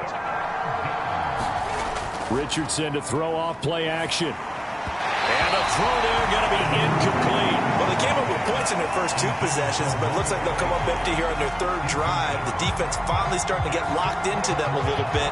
Might have to go a little bit deeper into their playbook on their next possession.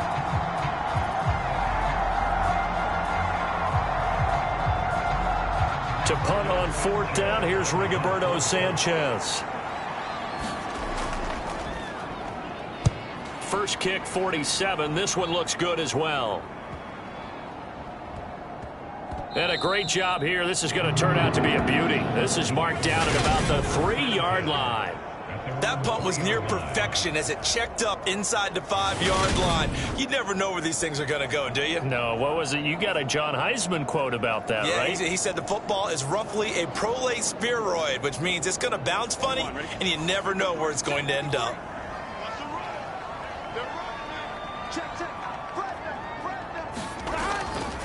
They'll start this drive out on the ground.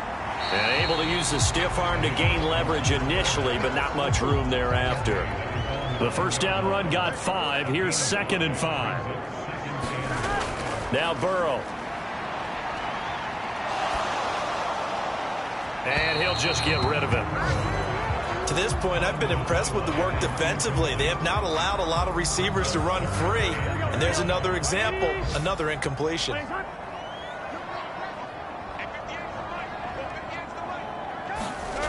Burrow looking to pass. And he's got his tight end, that's Smith. And he's going to have a Bengals first down as they're able to get the 3rd down conversion. That was a route run not just with dexterity, but with intelligence. Found the hole in the zone, made sure the quarterback saw him, and was able to make the sure catch and flip the down marker back to 1.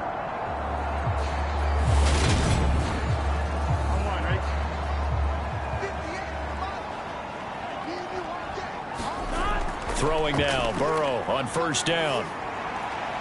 And it's complete right back in the hands of Smith. He is taken down at the 21 after a short gain of 2. Oh, it's time to give a little credit there to the defense. They played that very well because it was a drag route, and he ran a little shallower than normal as he worked straight across the field. He was hoping he'd get lost behind the defensive line, but once he made the catch, nowhere to turn upfield and gain any yardage. To throw again on 2nd down, Burrow. And this throw a bit late as he couldn't reach back for it. So the failure to connect on 2nd down, that leaves him staring up here at a 3rd and 8. They'll stick with the passing game as he looks to throw. Into double coverage, and it's intercepted. Picked up by Rock Ya-Sin. Well, that's a drive killer right there. Not a really confident throw either. This one was kind of up for grabs, and it's going to come down the hands of the wrong team.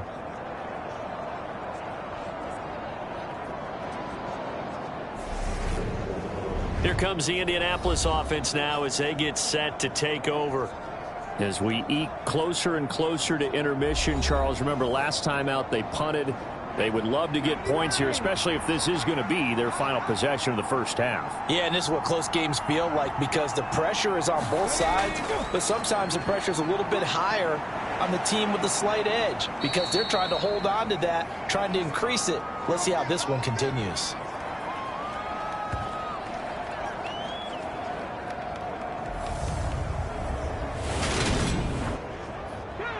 Here's 2nd and a yard.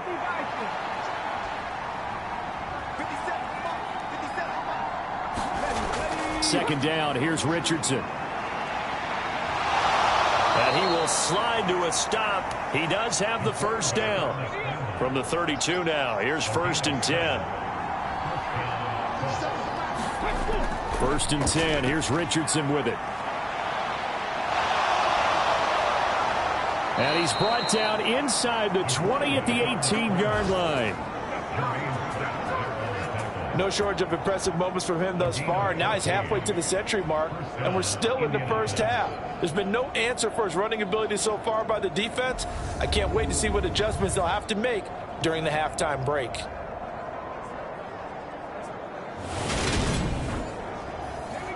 So from inside the 20, here's 1st and 10 at the 18.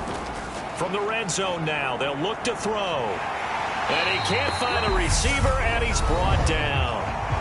The Colts going to use the first of their timeouts as the stoppage will come with a little under a minute to go in this first half. Richardson looking to throw.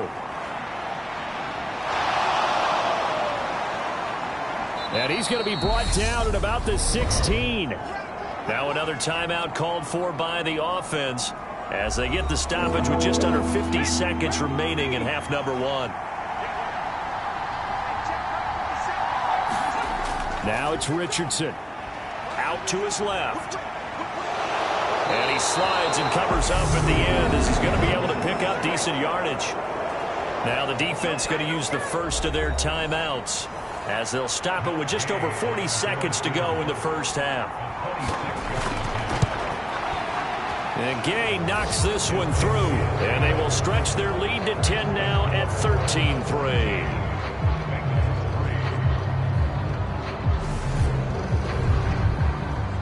So he's been automatic to this point of the season, and he connects on the field goal there. And what a luxury it is to have a kicker you can depend upon, partner, because he hasn't missed all year long. Converts on that one as well. And kudos to you. You didn't jinx him. And he'll go down as this drive will start at the 25-yard line. The Bengals going to take over late in this first half. And with him down 2 scores, you wonder if they might try and put something together, even if it's just to get into field goal range. 35 seconds, all that remains in the first half as they come up on first down. Trying to shake off the interception from the last drive. He'll look to throw. Oh, he's got some breathing room. And he goes out of bounds just shy of the 45. The drive starting play, a good one. Give him 19. And not that the coach asked me, but I do like the call there to start the drive. Looking for something maybe to jumpstart this offense. And they decide to run a little screen play. Maybe give their running back a little bit of space. Mission accomplished. He turns that into good yardage and a quick first down.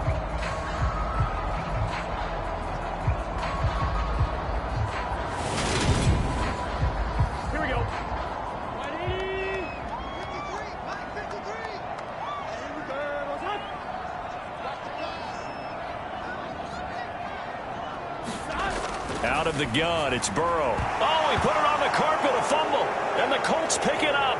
And they'll set up shop in enemy territory at the 45-yard line. There are 2 words that we hear coaches say all of the time. One starts with a B, one starts with an S, ball security. And they preach it. They have it up in meeting rooms, right? You see the signs. They talk about it all the time. But still, when you've got defenders out there who are preaching, hey, we're going to take the ball away from you, no matter what position you play, you've got to take care of the rock. Following the fumble recovery, Richardson. As this completes to Woods. And they're going to get this down to about the 37. A final shot before the half, Richardson. And he'll be marked down right at the 20-yard line. So we reach halftime here in a 10-point game. As we'll send you down to Orlando, and we check in with Jonathan Coachman for our EA Sports Halftime Report. Coach. Okay, Brandon, thank you very much. More from you, too, in just a bit. But first, let's get everybody caught up with what's going on around the NFL here in Week 5. We'll start up at Highmark Stadium, just outside of Buffalo. And they are just about ready to head to halftime with the Dolphins on top. 2 touchdown passes there for Tua Tagovailoa. From there, we'll head down to the Meadowlands to check on the Giants at home in MetLife Stadium. And it was the visiting San Francisco 49ers that come in and get the victory. Brock Purdy, sharp in the victory, as his guys bounce back from a tough start to the year to claim victory number 1. Finally, let's get you to Baltimore. Check on the Ravens at home at M&T Bank Stadium. And that one, all even as they play the visiting Cleveland Browns. Meanwhile, in our game, it's been a back-and-forth first half. Who can put it together in the second half?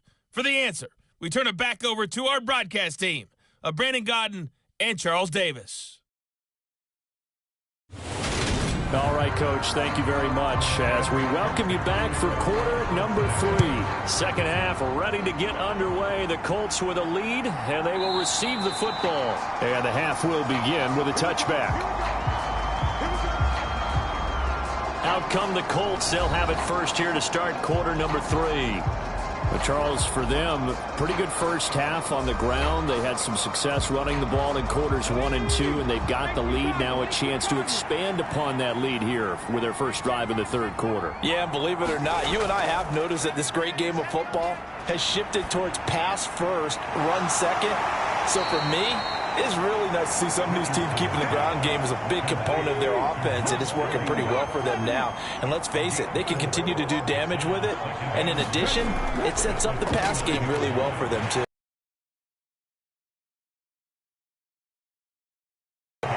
$53 yards on the ground for him now on 9 carries. That was good, tough running right up the middle. And if the defense can't penetrate and make him slow his pace or change direction, that's often the end result.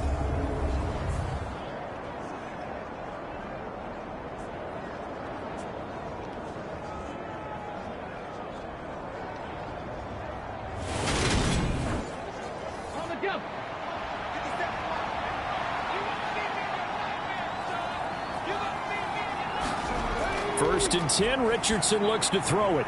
Throwing into traffic there, and that's complete. And they're able to work this across midfield to the 48. So on the other side of the field now, it's first and 10 as they've got things rolling on this drive. Being chased out left. And he'll protect himself at the end here as he winds up getting pretty decent yardage.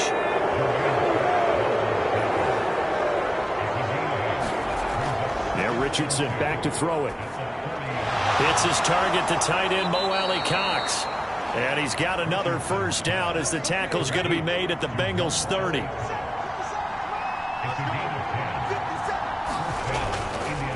Running straight ahead, Taylor. And he's able to work his way down inside the red zone to the 19-yard line. A gain of 10 as they look to add on to this 10-point lead. A lot to praise on this drive, obviously. I know you're seeing what I'm seeing. Those guys up front, they're getting it done. Doesn't matter what play is called.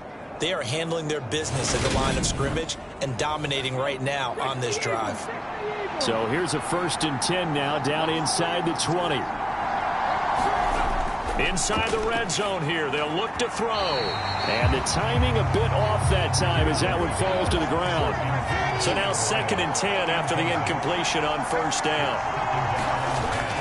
Up the middle, here's Taylor. Skirts by at the 15. And he's going to push his way down to about the 12. Here comes play number 9 now as they come up on a 3rd and 3. They'll try and run for the first with Taylor.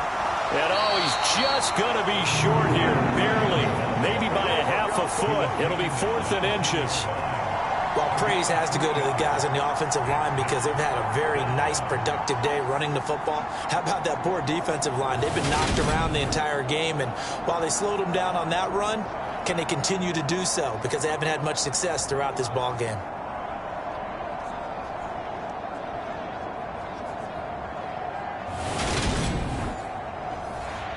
Matt Gay now gets ready for the field goal try. From the right hash, and this one just a chipping.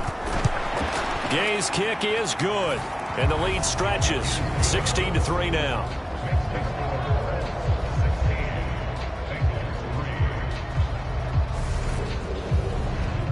Well, they picked up right where they left off in the first half. First drive after the break, they come away with 3 and increase that lead. Yeah, and you just want to keep building on that lead, don't you? Whether it's 6 points or 3 points, take everything you can get, keep maneuvering, keep adding to it, keep making it difficult for them to come back. So here are the Bengals now as they get their first possession of this second half. And their deficit a little wider now than it was at halftime following the field goal a moment ago. But the goal is still the same because you know they want to come out, establish a rhythm in the second half, and get going. Make no mistake about it, though. Kicking field goals, not in their game plan. They need to get the ball in the end zone. So now they'll come up on 2nd and 10, once again from the 28. He'll look to throw. Open man is Chase, complete. 4 yards the gain, and it'll bring up a 3rd down. They are in need of 6 yards here if they hope to move the chains. On 3rd down, Burrow. He's got Smith here. And they bring him to the ground just shy of midfield. They call his number again. It's his 6th catch and a 1st down. And that's well executed there on 3rd down. And I love the confidence that they had to let their tight end try and find some space in the middle of the field, right in their quarterback's line of vision. And QBs love to make that easy throw, and they hooked up there for a 1st down.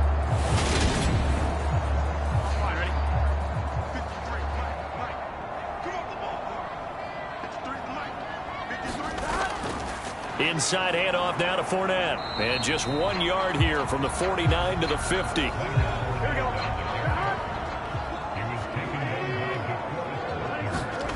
From midfield now, Burrow. It's a gain of 35. And that might be exactly what they needed to wake up this home crowd. They haven't given them much to cheer for so far, and never underestimate the effect the home crowd with you can have on a game.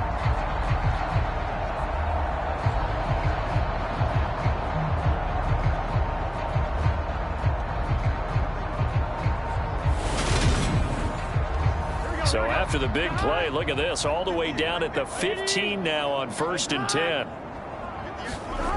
Now it's Burrow. This will be caught at about the 6. And he's going to get a solid gain of 9 before being brought down. 2nd and right at a yard. Here's Burrow setting up to throw it. And he's going to be dropped back at the 15-yard line. Kwity Paye able to get in there for his 2nd sack of the afternoon. That's number 4, sack number 4. They had 4 last week, so he's been down on the ground a lot. Partner, they say the eye in the sky does not lie. And that's indeed the case because they watched the game tape from the previous week, incorporated it into their own defensive scheme, and continued to get after this quarterback. And now this defense will be searching for sack number 5. They're passing here, Joe Burrow. Open man is Asiasi, the tight end. And he takes it inside the 10 to the 8 before he's out of bounds. They'll wind up getting 7 on the play, and that'll bring up 4th down. Now, that's going to be a tough one to explain when they get together to watch the game film, isn't it? I mean, they had the right call, had the out route. He's got to know where the 1st down sticks are, yet he steps out of bounds that close. Not their best play. They'll go with a big back Fournette. And he'll be taken down, but he does have 1st down yardage. 1st and goal, and they got to be thinking a chance to get right back into this football game. Fournette. And this time not as successful as he'll get back to the line of scrimmage and no more.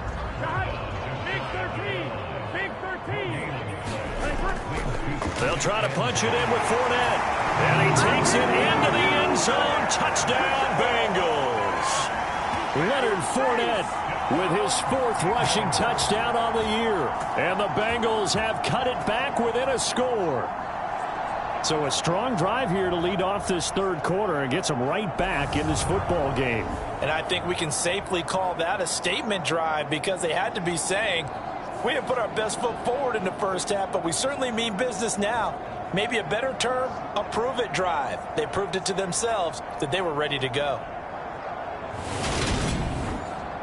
Evan McPherson for the extra point.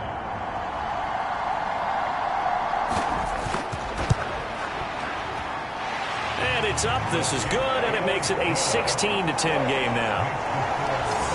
A pretty long drive that time. 11 plays all told. And the man who finished it off with a run into the end zone, Leonard Fournette. After the touchdown, McPherson on to kick this one away. And this will not be returned. It'll come out to the 25. Now this offense back out and set to go for their next drive.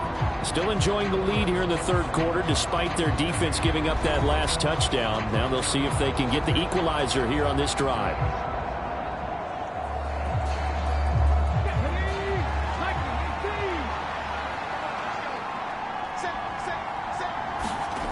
On 1st down, Richardson. Quick hitter here, it's complete. Slant route's effective no matter who's running the route and catching the ball.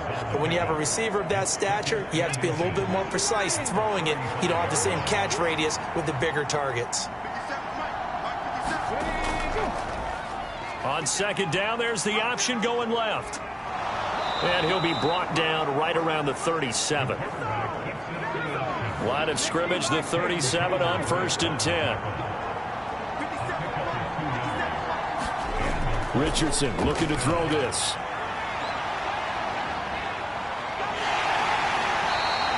He'll get 5 out of the scramble. It's second down.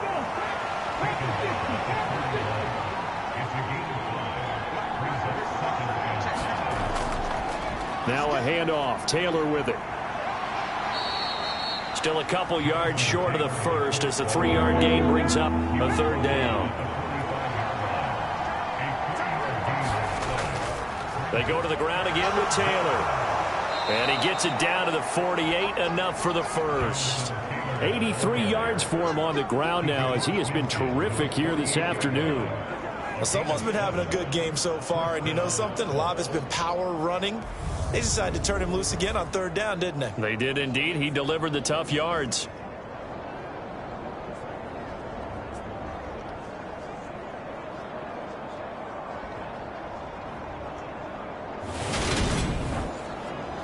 Under a minute to go in this third quarter as they come up 1st and 10. On the handoff, this is Taylor. And he'll work down inside the 45. I feel like I could see what he was thinking on that carry. Wanted to follow that big tackle through the hole. Ended up only getting 4 yards on the carry. I think he had designs on that one being bigger.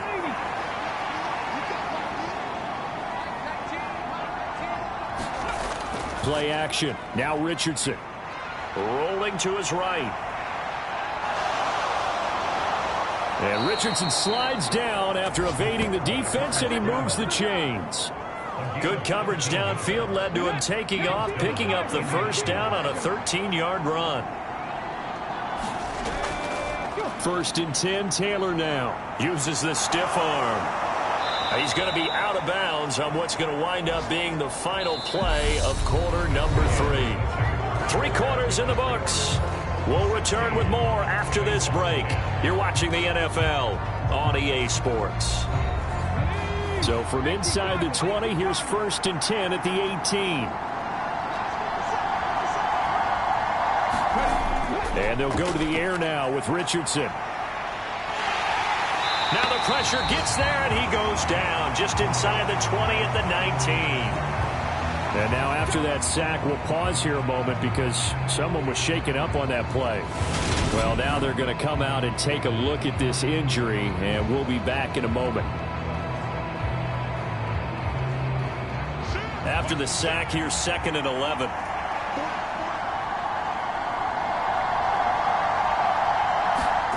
And now a first chance for the backup here to throw. Now this will be swung out wide for Taylor. And a good gain here of 9 from the 19 down to the 10. The offense on 3rd down, they've converted 3 times in 8 chances. Here it's 3rd and 2. Able to find his man, Woods.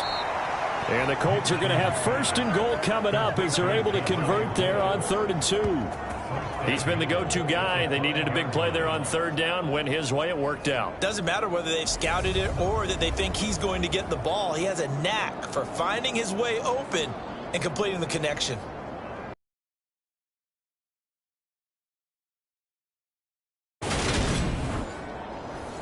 So 1st and goal, 6 points here would go a long way toward wrapping this one up. Minshew sets to throw. They'll set up the screen to Taylor. No gain on the screen there. It's 2nd down.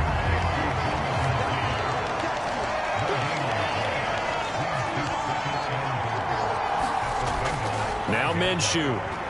This is caught. Touchdown Colts. Jelani Woods. His 2nd touchdown on the season. And the Colts are about to make it 4 straight as they add to this 4th quarter advantage.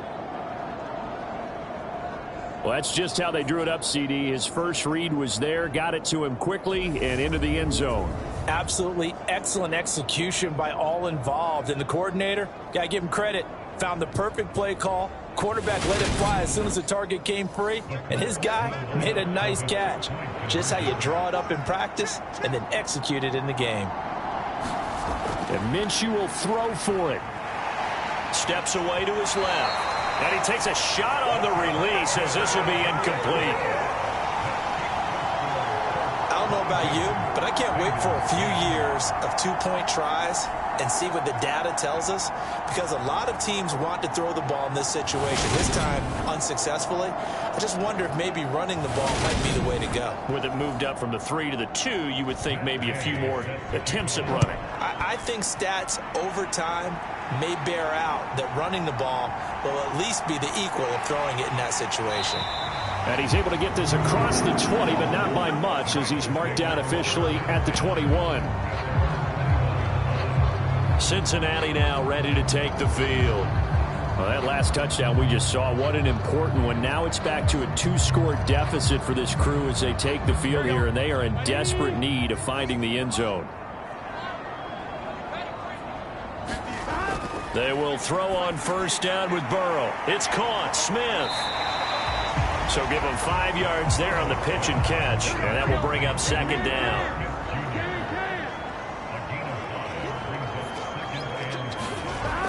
Burrow will throw. Boyd's the target, and he has it over the middle. And he takes this up to the 40-yard line before being corralled.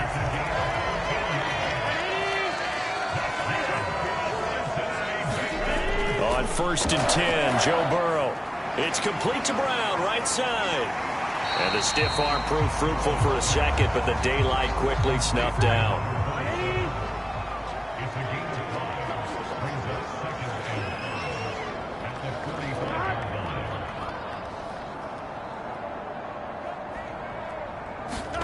From the 45 on second down, Burrow. And they'll get this down to around the 47-yard line. Now from Colts territory, here's a 1st and 10 at the 47. Throwing again, it's Burrow. Caught on the right side by Jones. And he'll be taken down, but not before they work this to the 45.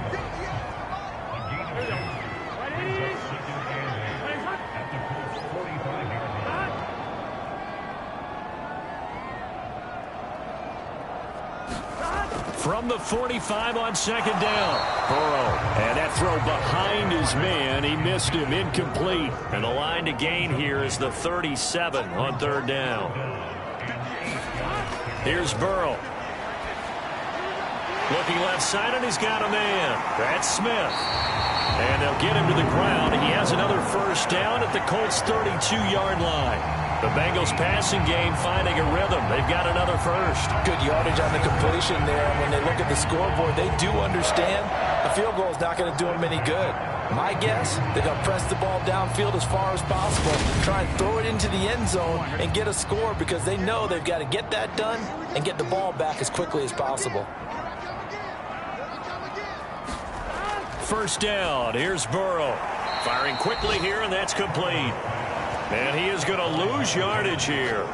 But despite the completion, they're going to wind up losing 3 there. Second down. I don't know how well our microphones are picking it up for those of you at home, but Charles, you and I can hear it. A lot of groans right now coming from this crowd. I don't know if we're picking up what's happening in the stadium or from the people who are supporting this team at home, because it's coming through loud and clear to you and me. This offense, they've been stuck in neutral much of the game.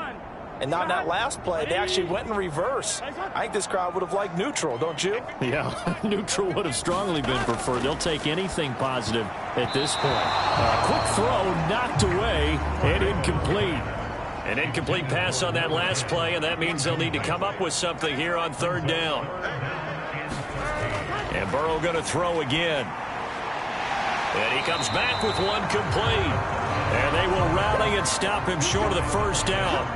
They get him to the ground at the 26. So the completion results there in 9 yards. And it'll be 4th down.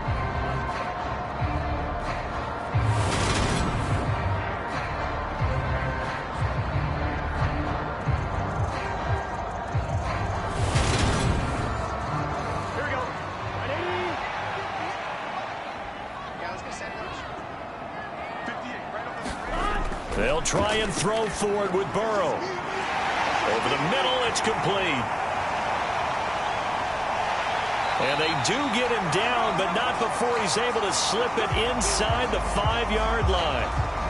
And we got a pause following the play because it appears a member of the Bengals in some discomfort. The medical staff will attend to him, and we will step aside. First and goal, and they got to be thinking a chance to get right back into this football game. They'll try and run for it with Fournette. And he'll take this into the end zone for a Bengal TD. Leonard Fournette with his second touchdown of the game and 5th on the year. And the Bengals have made it a one-score game again here in the 4th. So how about that for an answer? They get the touchdown there, and it's back to a one-score game here in the 4th. And that's what these guys have done all game long because they've scratched and slashed their way to stay in this game. And by now, we should all realize they're not going away. Now the pressure again swings to their defense because they're going to need to find some way to get the ball back.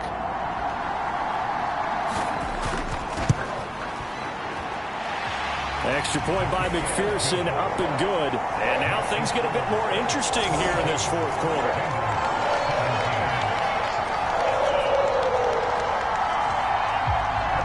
After the touchdown, McPherson on to kick this one away. Fielded just outside the goal line. And makes it across the 20 as his guys will set up shop at the 23-yard line. Indy set to go on offense once more. This game is really flipped on its head. 2 unanswered touchdowns by the other side, and now they take over here with just a very slim one-score lead. And we've seen this how many times now? Teams get a big lead, they go into coast mode, and all of a sudden they're scrambling and battling for a win down the stretch. They've got to put something together right here, otherwise they're in danger of doing the old snatching defeat from the jaws of victory. First play of the drive going for 14 and a first down.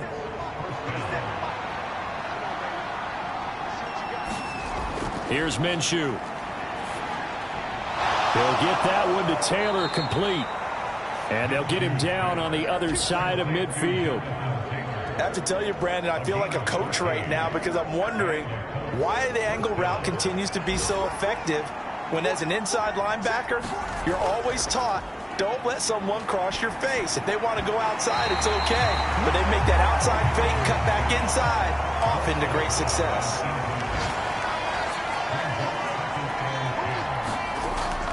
They give to Taylor out of the gun.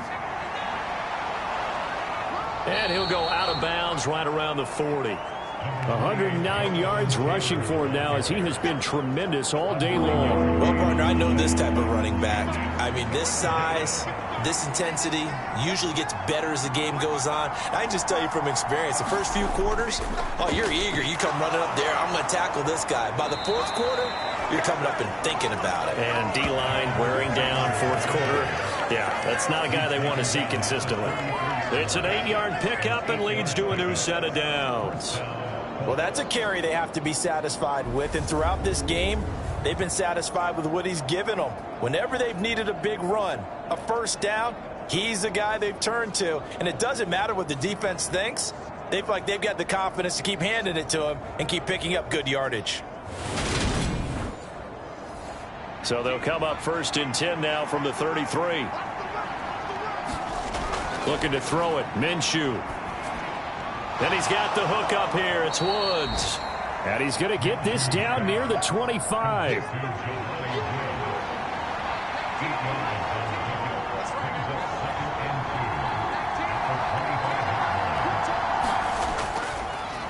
On 2nd down, here's a run with Moss. And he'll be brought down at the 21, just shy of the 20 in the red zone.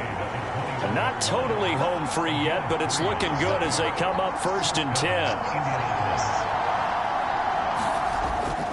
Off the option, here's Taylor. And he'll wind up getting about 6 out of that, as that's going to lead us to the 2-minute warning. So the Colts in possession of the football as we get you reset. They've got a 2nd down now as they search for a way to get this one to the finish line. And he's going to be brought down just shy of the 5 at the 6.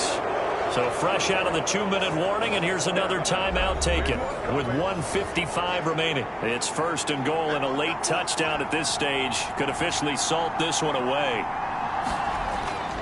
They run once more with Taylor. And for one of the few times here today, this run's not going to go anywhere.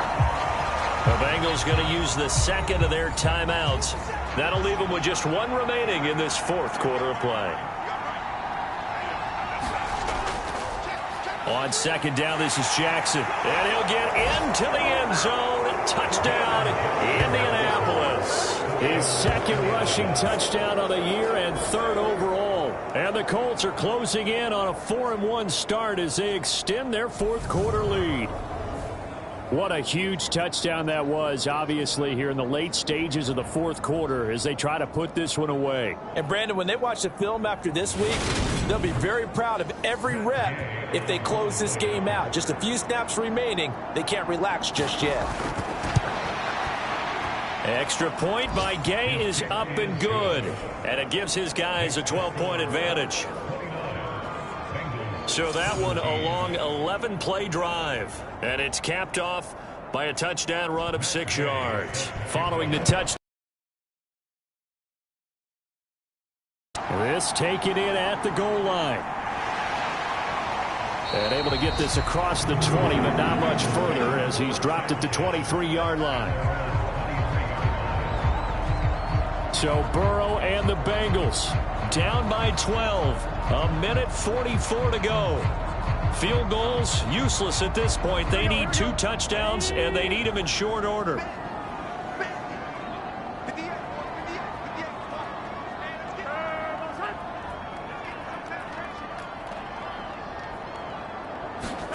Burrow. And that one drops down, incomplete. Good coverage there, forced the ball free, and it's 2nd down. Here's Burrow. And this one complete to Smith. And he'll get this up past the 25 before he's out of bounds.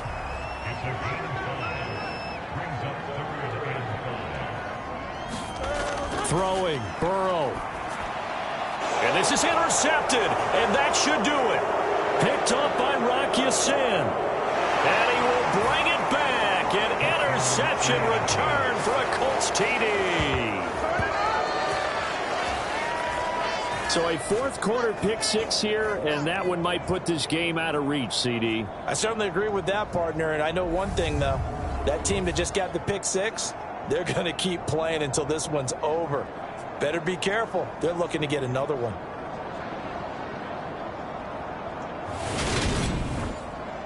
Gay is on for the point after.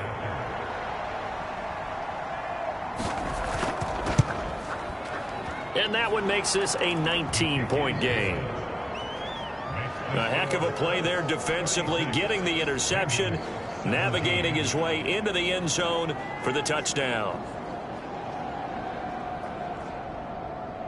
So they'll get another shot on offense following that pick 6, and now the kick is away.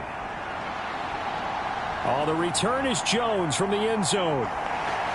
And he returns this to the 22.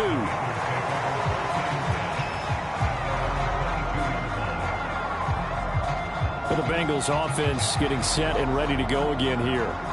Where we stand right now in the 4th quarter, this one pretty much out of reach. And, Charles, I know they're going to be disappointed about several things with this ball game, but the self-inflicted wounds, they've had several turnovers.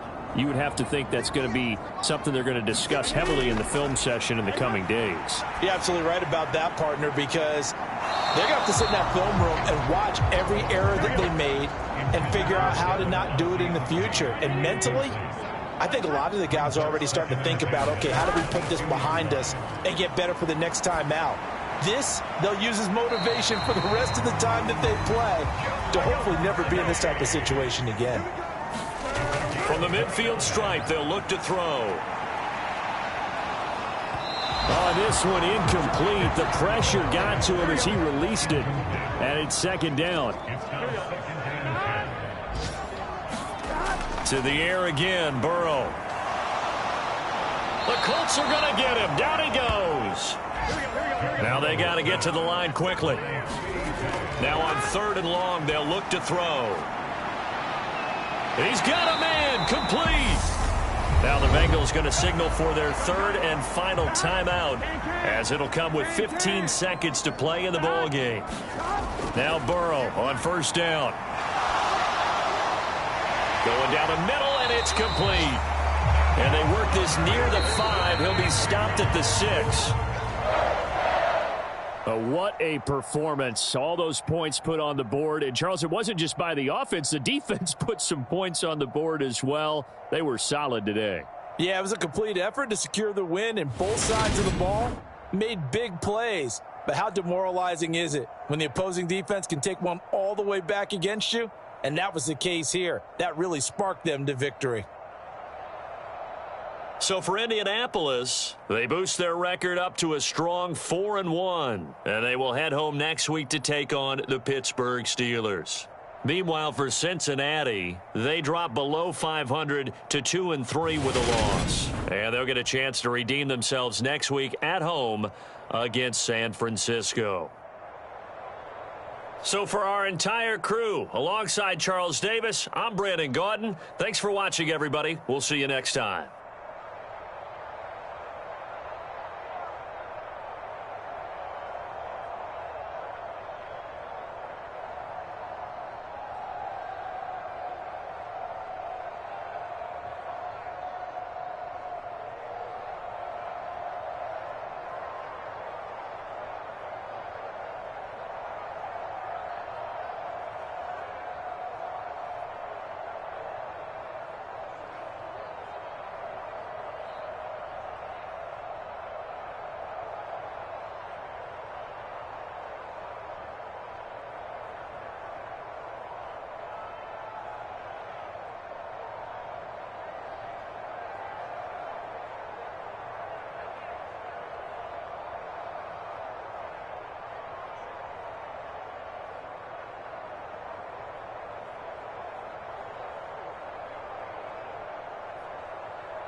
Today, from MetLife Stadium in New Jersey, it's Week 3 of the NFL on EA Sports.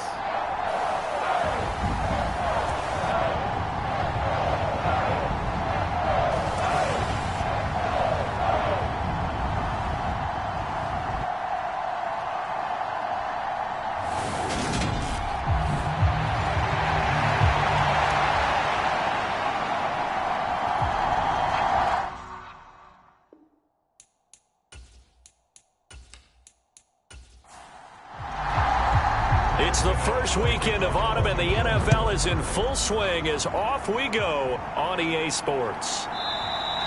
And no run back here, so they'll bring it out to the 25.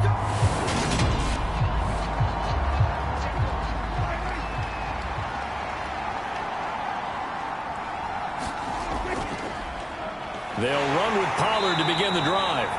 And not a whole lot of room to operate there on the first down run. He gets maybe 3. The rushing numbers for Pollard last week: 21 carries, 100 yards on the nose, and a score. And no surprise, everyone in the building we've talked to is still really excited about his big day on the ground last week. It was an excellent performance, not just from him as a runner, but from each of those linemen, tight ends, wide receivers, everyone to help clear his way. On third down, it's Prescott. There's the stiff arm, and he's going to come up a bit short. He needed to get to the 35 for the first, but he only makes it to the 34. On fourth down, here's Brian Anger now to kick this one away. He was only asked to punt once in the victory last week as he sends this one away. It'll be 37 yards there on the punt, and it'll be Giant football, 1st and 10.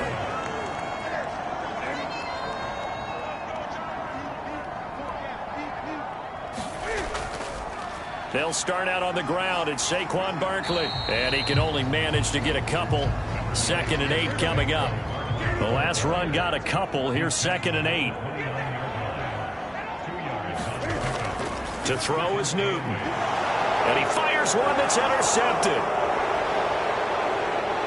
And he takes this one back into the end zone, and the Cowboy defense has a touchdown. No going for 2. They'll kick the point after. And this is up and good to make it 7-0 Cowboys. So the defense creating some points, not only getting the interception, but then returning it to the end zone for the pick 6. Taken in at the 3. And not much happening on the return as he'll get this to about the 23. The Giants offense at the line, ready to begin their next drive.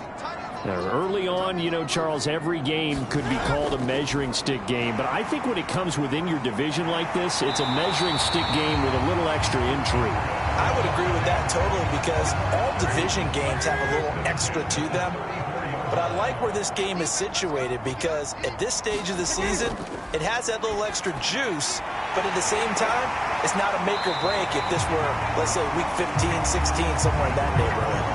An excellent pickup of 20 yards.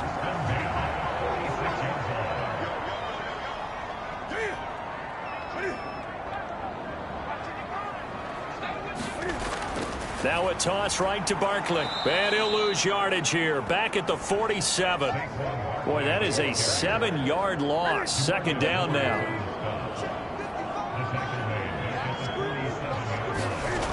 Newton to throw. That's complete to his tight end, Waller. And he'll be tackled on the other side of midfield at the 46-yard line. Yeah, the Cowboys here on 3rd down, bringing in an extra defensive back. Now it's Newton. And he's got his man on the out route. And he's going to be stopped here at the 43, and that is not near enough to pick up the first.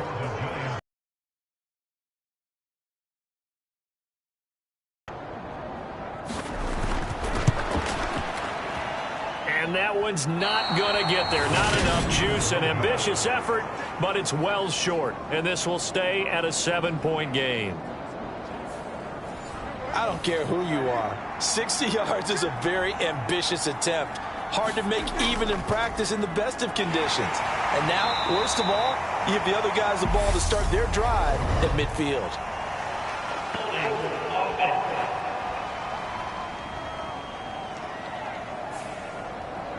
Yeah, so they get that one, Charles, on the right tackle. Yeah, oftentimes at that spot, you're trying to work against a defender, trying to set the edge in the running game, and you're trying to drive around and get your body twisted so that he can't get there. Sometimes your hands get too involved. And they're going to get this up to midfield.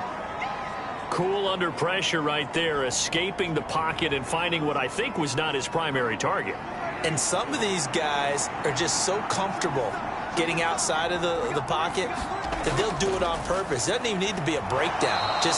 They move, and they know it affects the defense, because a lot of times you get lost in coverage in the secondary, and I think you're exactly right. Wasn't his primary target. Found a secondary guy who sprang open, probably because of his movement out of the pocket.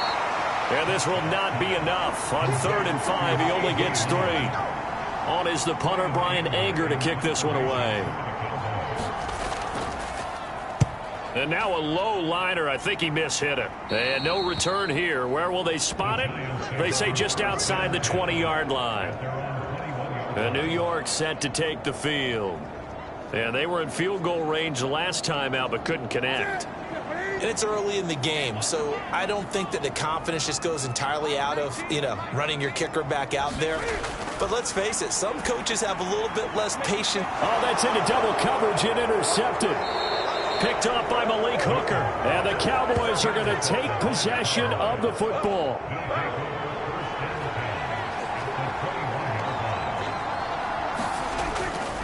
They'll go with Pollard here on 1st down. Big Leonard Williams there on the stop. 2nd down and 8.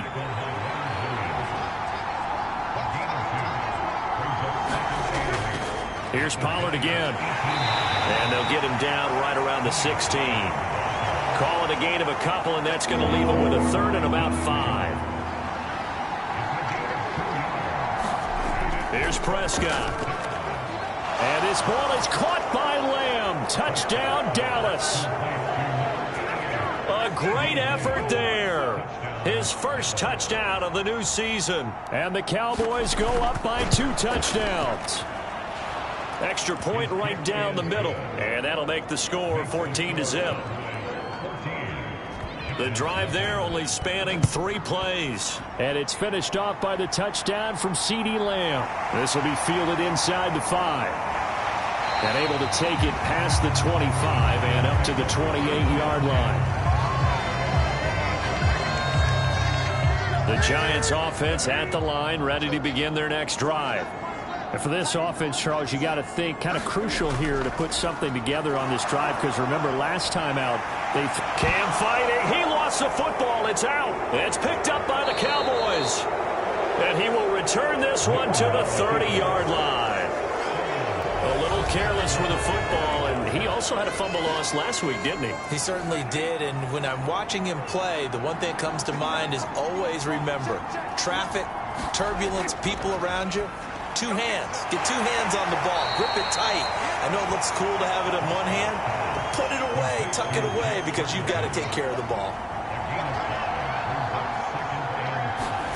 From the 25 on 2nd down, Prescott, and that's complete to Cooks. And they're going to be set up now with the ball at the 13-yard line. From the 13 now, they work on 1st and 10.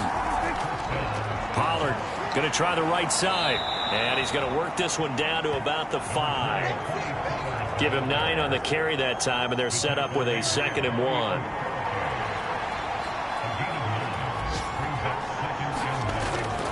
They run straight ahead here with Pollard, and he's able to get it down to the 2-yard line.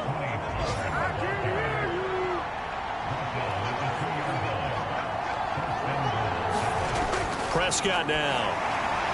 Got his tight end. That's complete. That's Ferguson. Only a yard in the completion. It's 2nd and goal.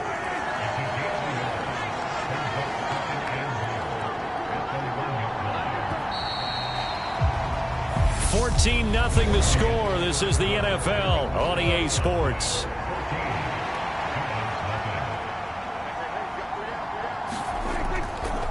Pollard is in. Touchdown, Dallas. Well, I don't think that we're ready yet to say the route is on, but they have certainly looked near flawless here in this first half, and now an extra point away from making it 21-0. Yeah, and your experience led you to say that, because we have both seen those 21-0 leads come and go in this league. But this one feels pretty darn secure. And here's the other part.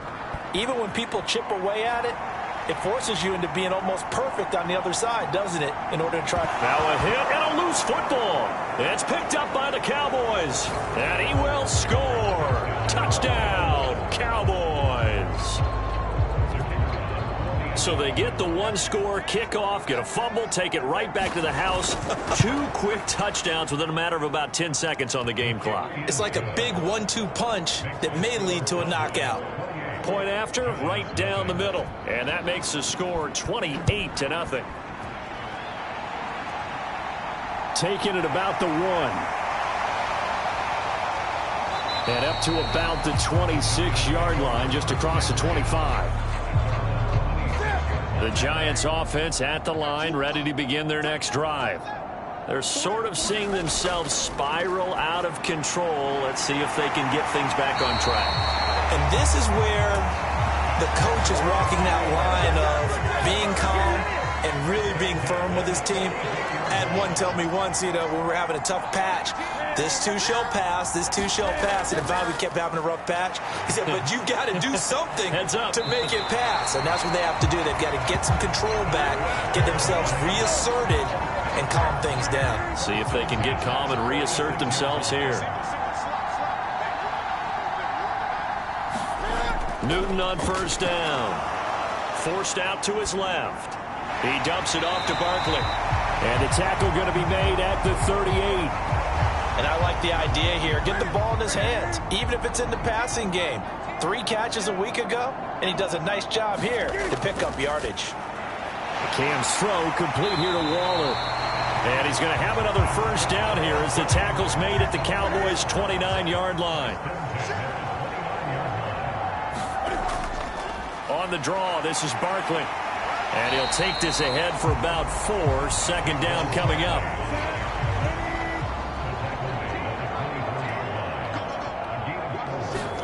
From the 24, Newton. And he drops it incomplete. And their struggles continue here. 7th play of the drive upcoming here on 3rd and 6. Here's Newton. And tight coverage there. It's knocked away, incomplete. He came through well with a nice pass breakup there. Fortunate that he was on the spot. He's the only guy left to prevent the first down. Gano's kick is good. And that drops a deficit from 28 to 25.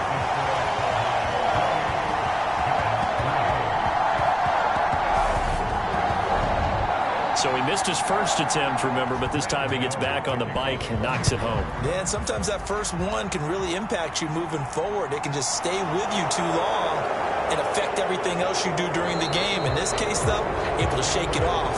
He's riding high again. So here are the Cowboys to take over. They've won 2 straight, and they lead this one as well as they come up on 1st and 10.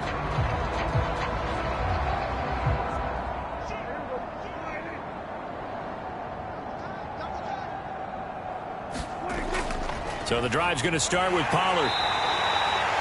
Dexter Lawrence that time in on the stop. 2nd and 5. Throwing, Prescott. And that one off the mark behind him, incomplete. And this offense on rolling to his left. And that is incomplete, but a penalty flag coming in. This could be a first down.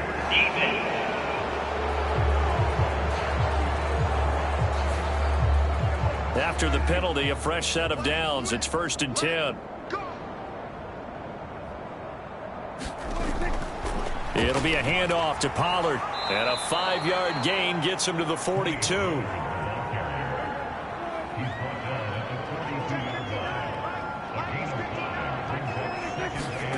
2nd and 5 now.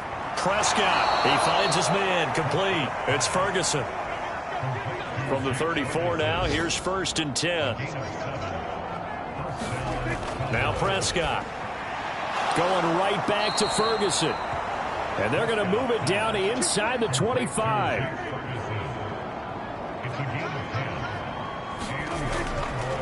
Now a give here to Pollard. And he's going to lose yardage and be backed up to the 25. Officially, it's a 1-yard loss. That's going to bring up 2nd and 11. And that's what I'd like to see out of this defense. A little fire, a little toughness. It hasn't been the best first half for them, but they did do a nice job there forcing a loss on that play.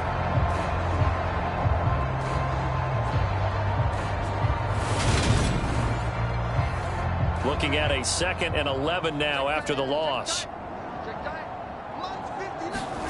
Now Prescott. Open man right side, it's Lamb. They'll get him to the ground at the 20 following a pickup of 4. So it's 3rd and 6, and this will be the 8th play of the drive. Prescott to throw it. And he's got his man in stride, complete. And I don't think he got there, no. He's short by maybe a foot, maybe. Call it 4th and inches. I thought maybe when he caught it, he'd have a good chance of getting that first down, but that's a nice job of holding him up and preventing him from getting to the sticks.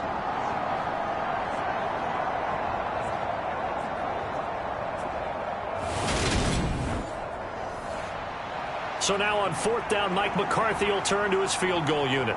From the left hash, a 31-yard attempt. And his kick is good.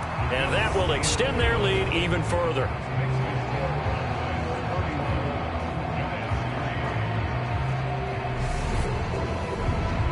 So they're content to take the 3. Somewhat of a conservative call there, opting not to go for it on 4th and inches. And that's from a team that you and I know is not usually playing it close to the vest. It's a little bit of a surprise that they opted for the 3 instead of going for it. And he takes this near the 25. Just a little pass there. Call it the 26. So already not the best of kick returns there, but that penalty, that adds insult to injury and backs him up even closer to the goal line. Yeah, not ideal field position to begin a drive, is it? Because the extra pressure now goes on the offense. They've got to get some early yards and get away from the shadow of their own goalposts. What every offense wants to do in this situation, get 2 first downs to help out with field position at the least. On 2nd and 12, Newton. They'll set up the screen to Barkley.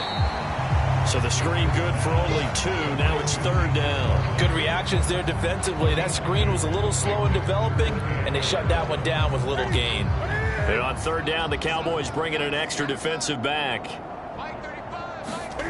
Here's Newton. And this is caught. A spectacular one-handed grab there.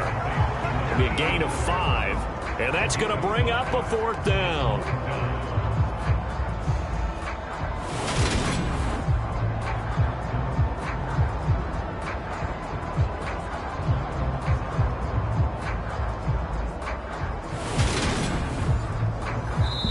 Two minutes remaining in this first half of football.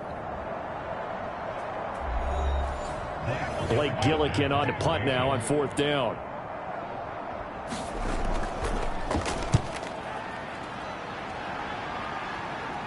And a fair catch taken back near about the 35, 36-yard line. A 40-yard punt, no return. And the Cowboys will take over the football with a 1st and 10.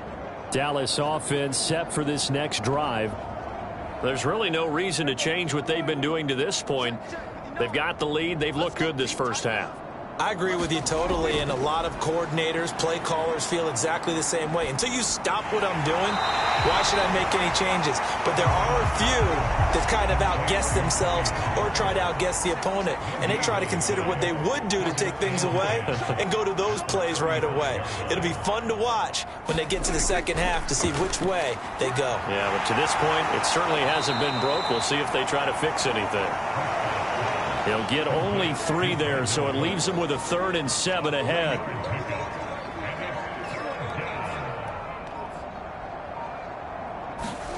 Prescott. They'll try and set up the screen. It's complete. The Giants going to go ahead and use the first of their timeouts as it comes with 22 seconds to go here at half number 1. Here's Brian Anger now as he's on to punt for Dallas. To return is Roberts. It's a 40-yard punt, 4 yards on the return. And control of the football switching hands with very little time remaining until the half. And they're just going to run it here up the middle. And he'll just push his way forward for a few as the clock will run. So we've come to halftime after a very one-sided beginning to this one. As we'll get you down the coast to Orlando for Jonathan Coachman at our EA Sports Halftime Report. Coach. Okay, Brandon, thanks very much. Time to give you folks at home a look around the NFL on this first official weekend of fall. So let's get to it. We'll get things started up at Ford Field in Detroit. And it's the Lions who are out in front as they play the second quarter. Amon-Ra St. Brown, a touchdown reception. From there, we head down south to Tampa to check on the Bucs at home at Raymond James Stadium. And they've got the lead over the visiting Houston Texans. Chris Godwin, a touchdown reception. Finally, we're off to Atlanta to check on the Falcons at home at Mercedes-Benz Stadium. And they trail in that ball game to the visiting Tennessee Titans. Sterling Shepard, a touchdown reception. In the game you're watching, you've seen a strong first half out of Dak Prescott. His guys have just about put this one on ice already. As for the call of the second half, we turn things back over to Brandon Gaudin. All right, Coach, thank you, and we welcome everyone back for quarter number 3. Taken at the goal line. And they will wrangle him down a couple yards shy of the 30.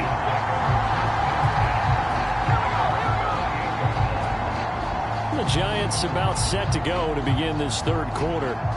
CD, they certainly know the hole that they face as they begin the second half. They have to do what precious few teams have done in NFL history, and that's try to come back from a 4-possession deficit. And, partner, you know as that team gathers, they're saying to each other, you never say never, right? Because if you're on an NFL roster, that's how you have to think. You can always come back and win a ball game. And let's face it, we saw a certain Super Bowl, a 25-point lead late, that wasn't enough to put someone away. But that being said, this task is near impossible. Let's face it. And bottom line is, it officially becomes impossible if this possession is an empty one.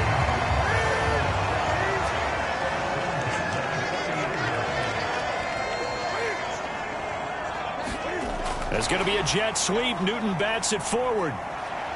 Room here to run. And he is out of bounds, but not before he's inside the 30. A gain of 32 that time. So that about the shortest pass a quarterback can make, but it winds up going for a bundle. Yeah, let's face it, in the stats, it sure looks like a heck of a throw, doesn't it? It's almost like in baseball when you get that little Texas leaguer that turns into a double.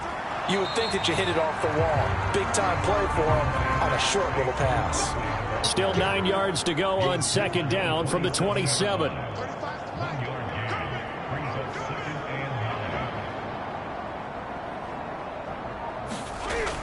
Newton now to throw. And he's got it. Touchdown, Giants. A great play there. His second touchdown on the season. And the Giants are able to cut into that deficit. They went empty backfield, all their weapons out wide, so there really was no secret here to what they were going to do. No secret, but they still had to execute it, and they still had to protect the guy throwing the ball, because oftentimes when you empty the backfield, people bring pressure at you. They managed to hold in there and successfully complete the touchdown pass. Graham Gano on for the extra point.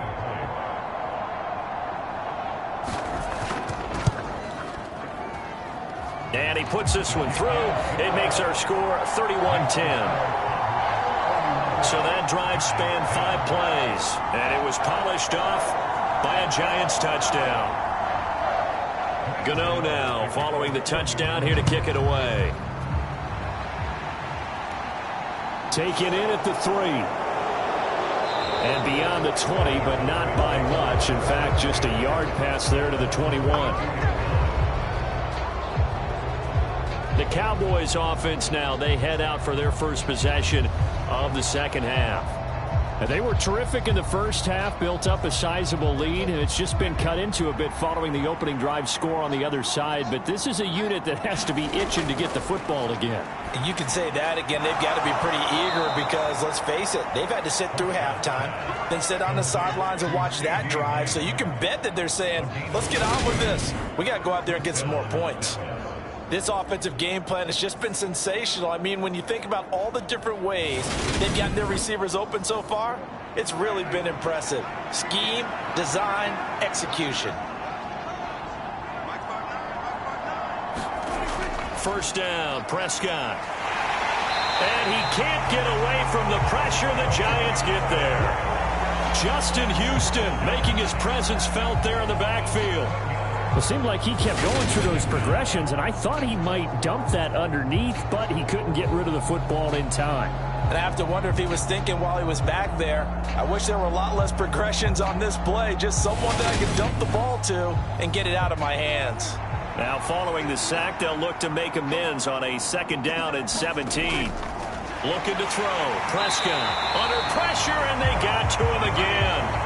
Bobby Okereke running in and bringing him down. It has been a good game for them. They haven't been pressured very much today, but on back-to-back sacks, maybe the defense is starting to figure something out.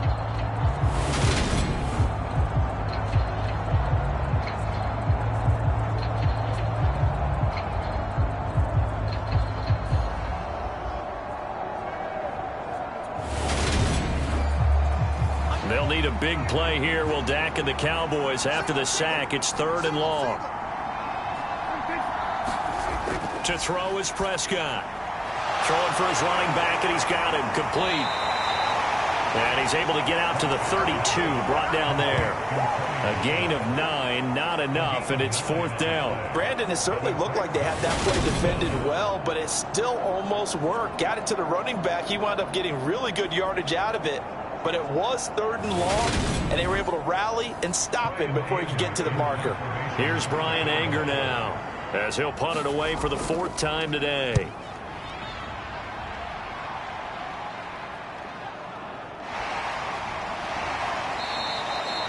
Just a 2-yard return there following a punt of 48. And they will take over 1st and 10.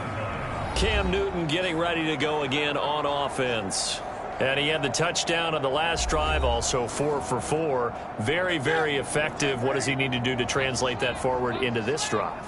Not think that what he saw in coverages last time is exactly what he's going to get again. He's got to play ahead and start thinking to himself, okay, we just did that. What are they going to take away now? What do we go to as a counter? And continue to encourage his offensive line to continue to give him time. They were really good on the last drive. So 1st and 10 now from the 30. Here's Newton. They try to set up the screen. Oh, nearly disaster. But it's incomplete. Not much chance of that working. Almost intercepted. It's 2nd down.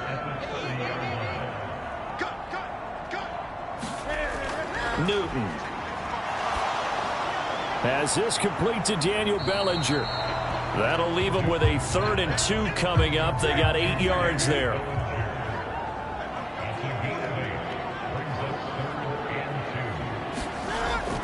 They'll try to run for it with Barkley. And this will be a Giants 1st down as good running gets him to about the 44.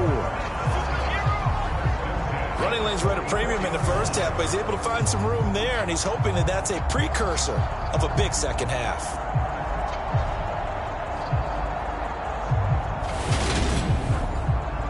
A pair of first downs gives him a 1st and 10 up at the 44. Back to throw, Newton. He'll find his tight end. That's Waller. And they'll get him down on the other side of midfield.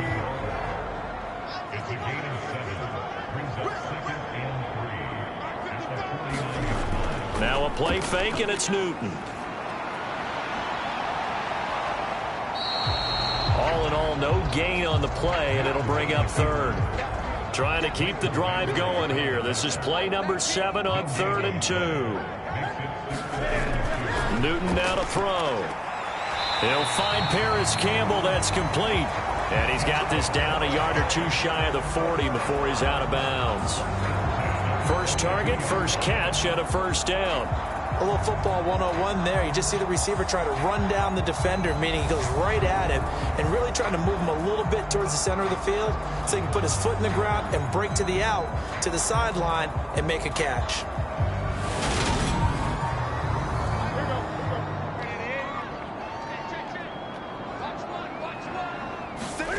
On first down, it's Newton. And a quick throw here, that's complete. And he's going to be taken down at about the 33.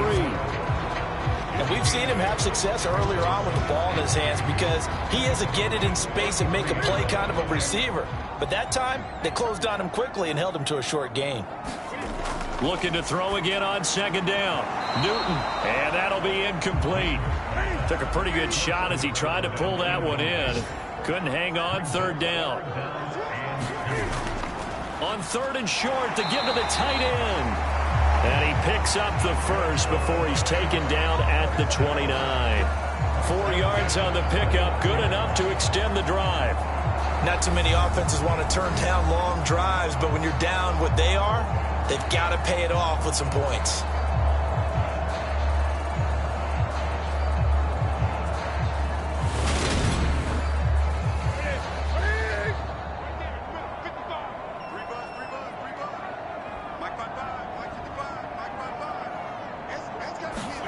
On first down, Newton. And he's going to be taken down at the 28-yard line.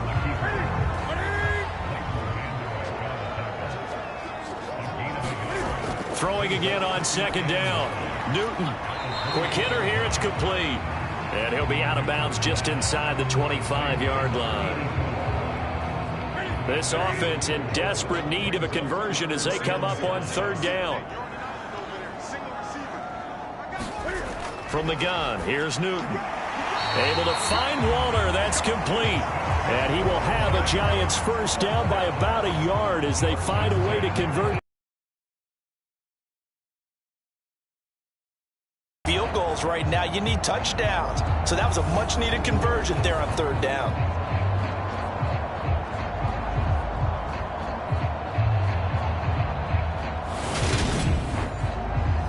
So from inside the 20, here's 1st and 10 at the 18.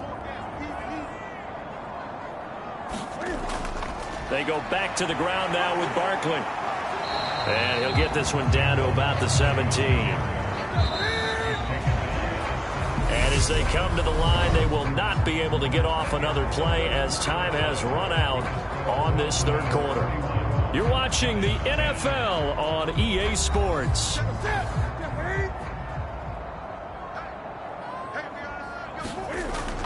Second down, here's Barkley again. And he'll get 7 yards from the 17 to the 10 before he's taken down. This offense so far on 3rd down, they've hit 4 of 7. They're up against a 3rd and 1 situation. That is caught at the 7-yard line. And he'll be taken down, but he does have first down yardage. Only 3 there on the pickup, but that's enough to move the chains. I'd love to sit down at some point in our offseason and talk to these defensive coordinators in the red zone. Tight end is obviously a big threat, yet these guys continue to make plays. Is there any other way to stop them? Apparently not. In the red zone, like you said, that's your guy. They got it to him. Supreme confidence in going to a playmaker. Now Newton. His pass caught at the 4. Nice job defensively to hold him to 4, and now it's 2nd and goal. They kept the receiver in the short field, but that let his quarterback get the ball quickly to him before either guy in double coverage could react. So the ball position now at the 3. Here's 2nd and goal. Barkley will take it in for the Giants touchdown. So a little bit of a letdown down there defensively. I mean, look, you're still 2 scores to the good, CD, but things may be a little more uncomfortable than they had hoped. Yeah, if you kept them out of the end zone there, this game's over. You've locked the door on them. Instead, it's still open a little bit, and they've got a puncher's chance.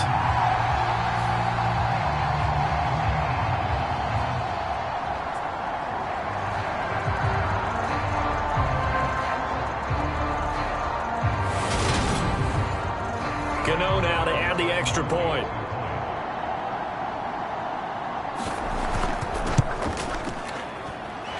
And the lead will be cut down to 14. So that about as lengthy a drive as you're ever going to see. And it ends with a Saquon Barkley touchdown run. No run back here, down to a knee, and this drive will start at the 25. About set for this next drive by the Cowboys offense. Now all of a sudden we've got an interesting game here. You just saw them go down and score a touchdown.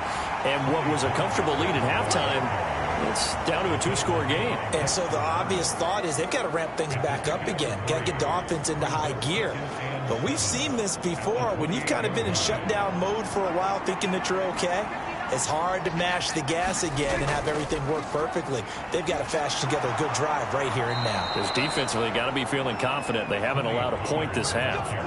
47 yards rushing for him now as he's run it 11 times. I'm guessing you'd say this is kind of the key here. Grind out some yardage, work on that clock, see if you can continue to tick it down. Definitely. You want to bleed things out at this point, right? Continue to possess the football, gain some yardage, and put the onus on the defense. Do they have to use timeouts? What are they going to do to stop you? You're taking charge. Going to run again here with Pollard. And this one's going to go the wrong way. Losing yardage back at the 42.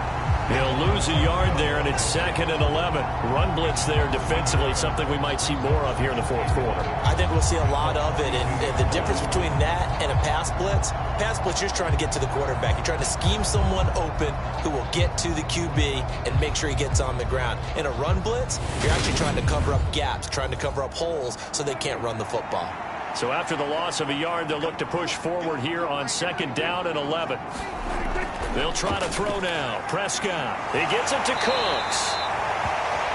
It'll go down as a gain of 6, and it brings up 3rd and 5 now. Simple drag route here, lined up out left and tried to work his way back across the field. You probably saw me twitch there, partner, because I think he wanted the ball a little bit sooner. By the time he looked it in, defender was right on him.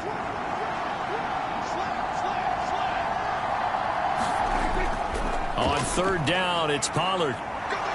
And he'll be taken down, but he does have 1st down yardage. That one goes for 8 yards.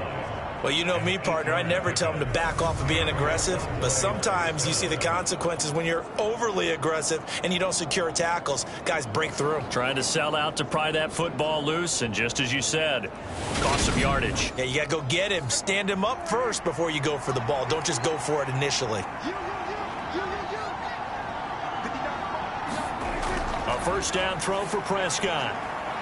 Throwing right, and that's complete. And he'll be marked down at about the 26-yard line. Partner, I like that they're staying aggressive on offense because, to me, this drive is what is known as a put-away drive. You score here, that might put this one to bed. I like the fact that they're playing with confidence and not playing with fear.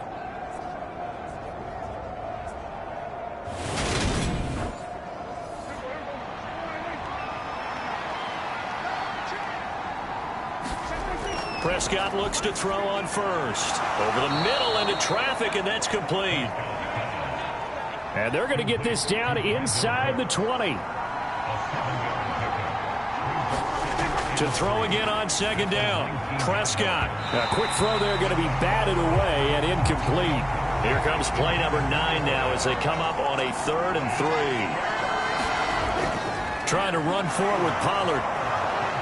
And he takes it down to the 13 and picks up the 1st. Give him 7 yards on the play as they do pick up the 3rd down conversion. How about this offensive line? They're really starting to establish themselves, take over this game. And before the series began, I know exactly what was said in the defensive huddle.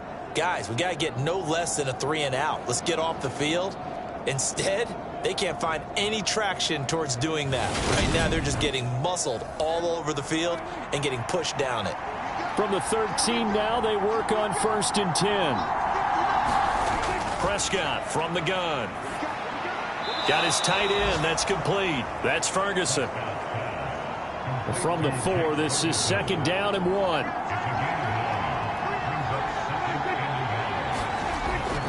Now a shotgun handoff to Pollard. And he's going to get this back to the 3-yard line and no further.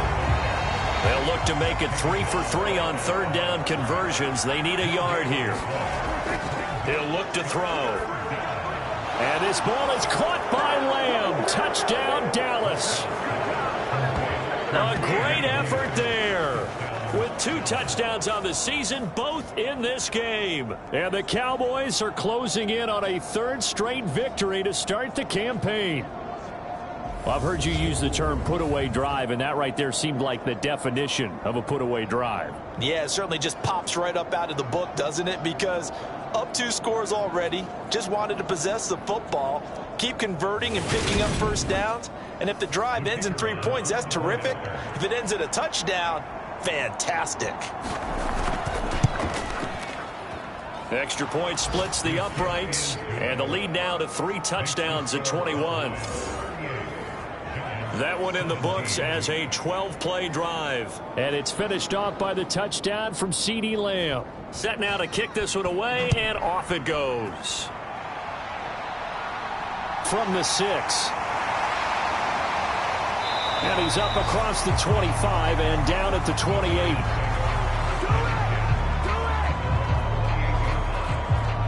And now this offense comes back out onto the field. And they unfortunately are staring at a mini losing streak developing, trailing here in the 4th quarter. This would be their 3rd straight defeat. Now a 1st down throw for Newton. And he will find his man on the outside. And he gets this up across the 35 before he's out of bounds.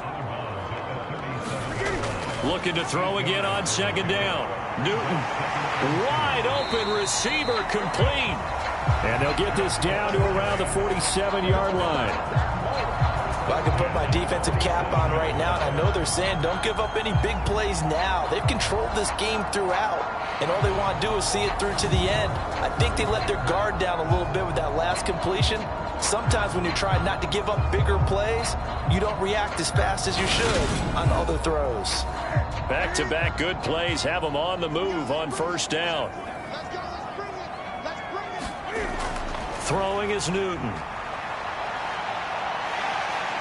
And he slides and covers up at the end as he's going to be able to pick up decent yardage.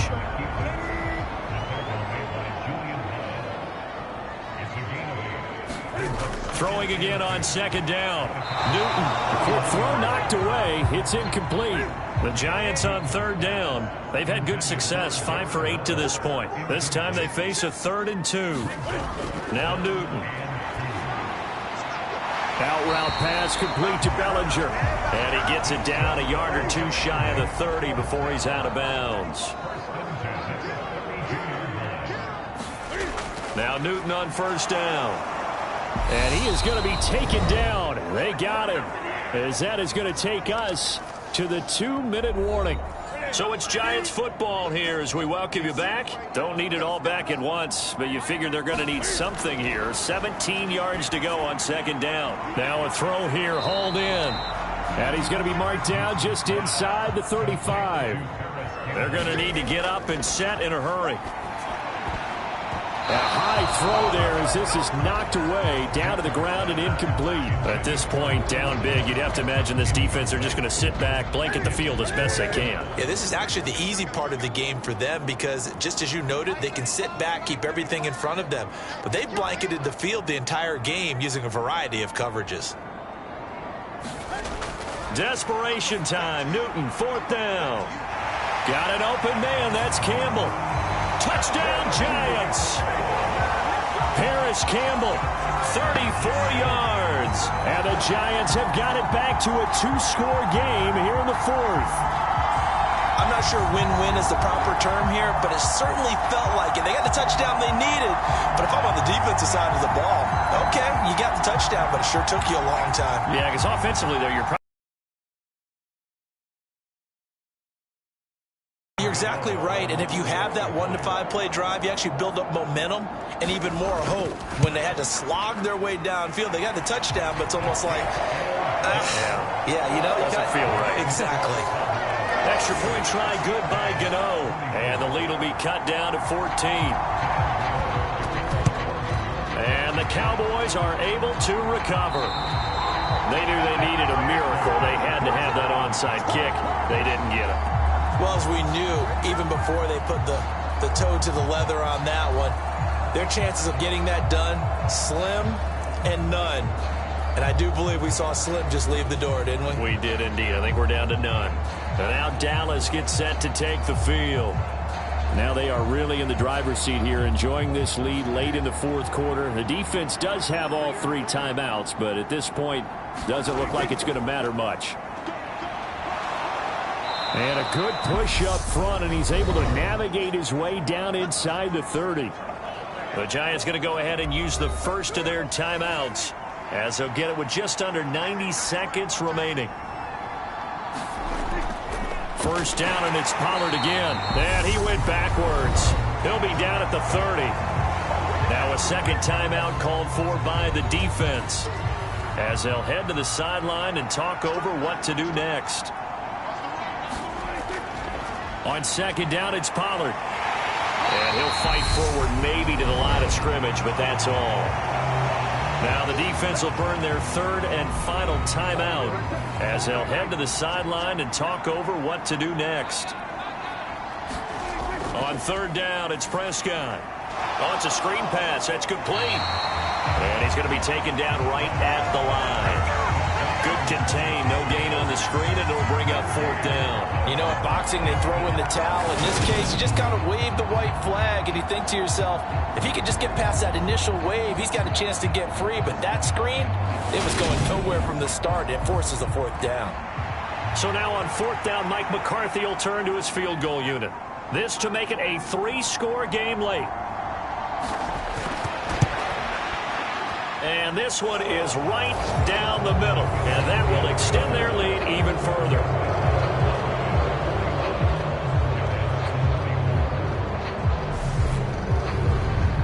So with that, you figure this game's pretty much out of reach at this point. Yeah, it's going to take a heck of a comeback to come from 3 scores down, but don't change that channel. Don't go away. Miracles can happen, and you want to be here in case it does. You're a company man. Now, aren't I, though?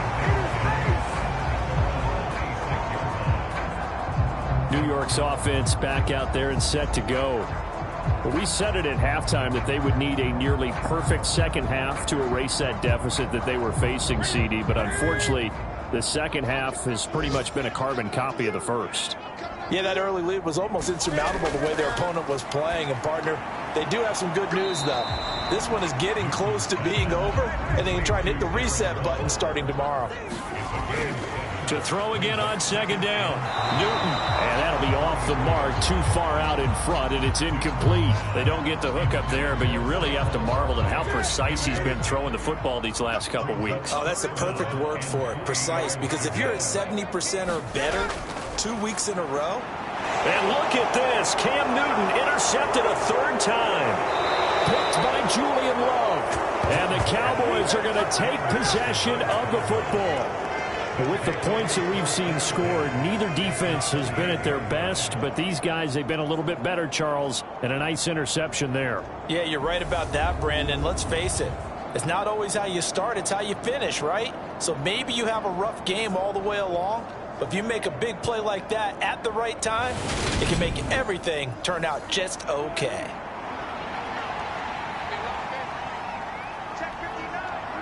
Prescott, he goes down to a knee, and that should just about do it. But Charles, a lot of happy faces heading into the tunnel as this one ends, and understandably so. Not only did they get the win, but boy, their offense was on fire in this ball game.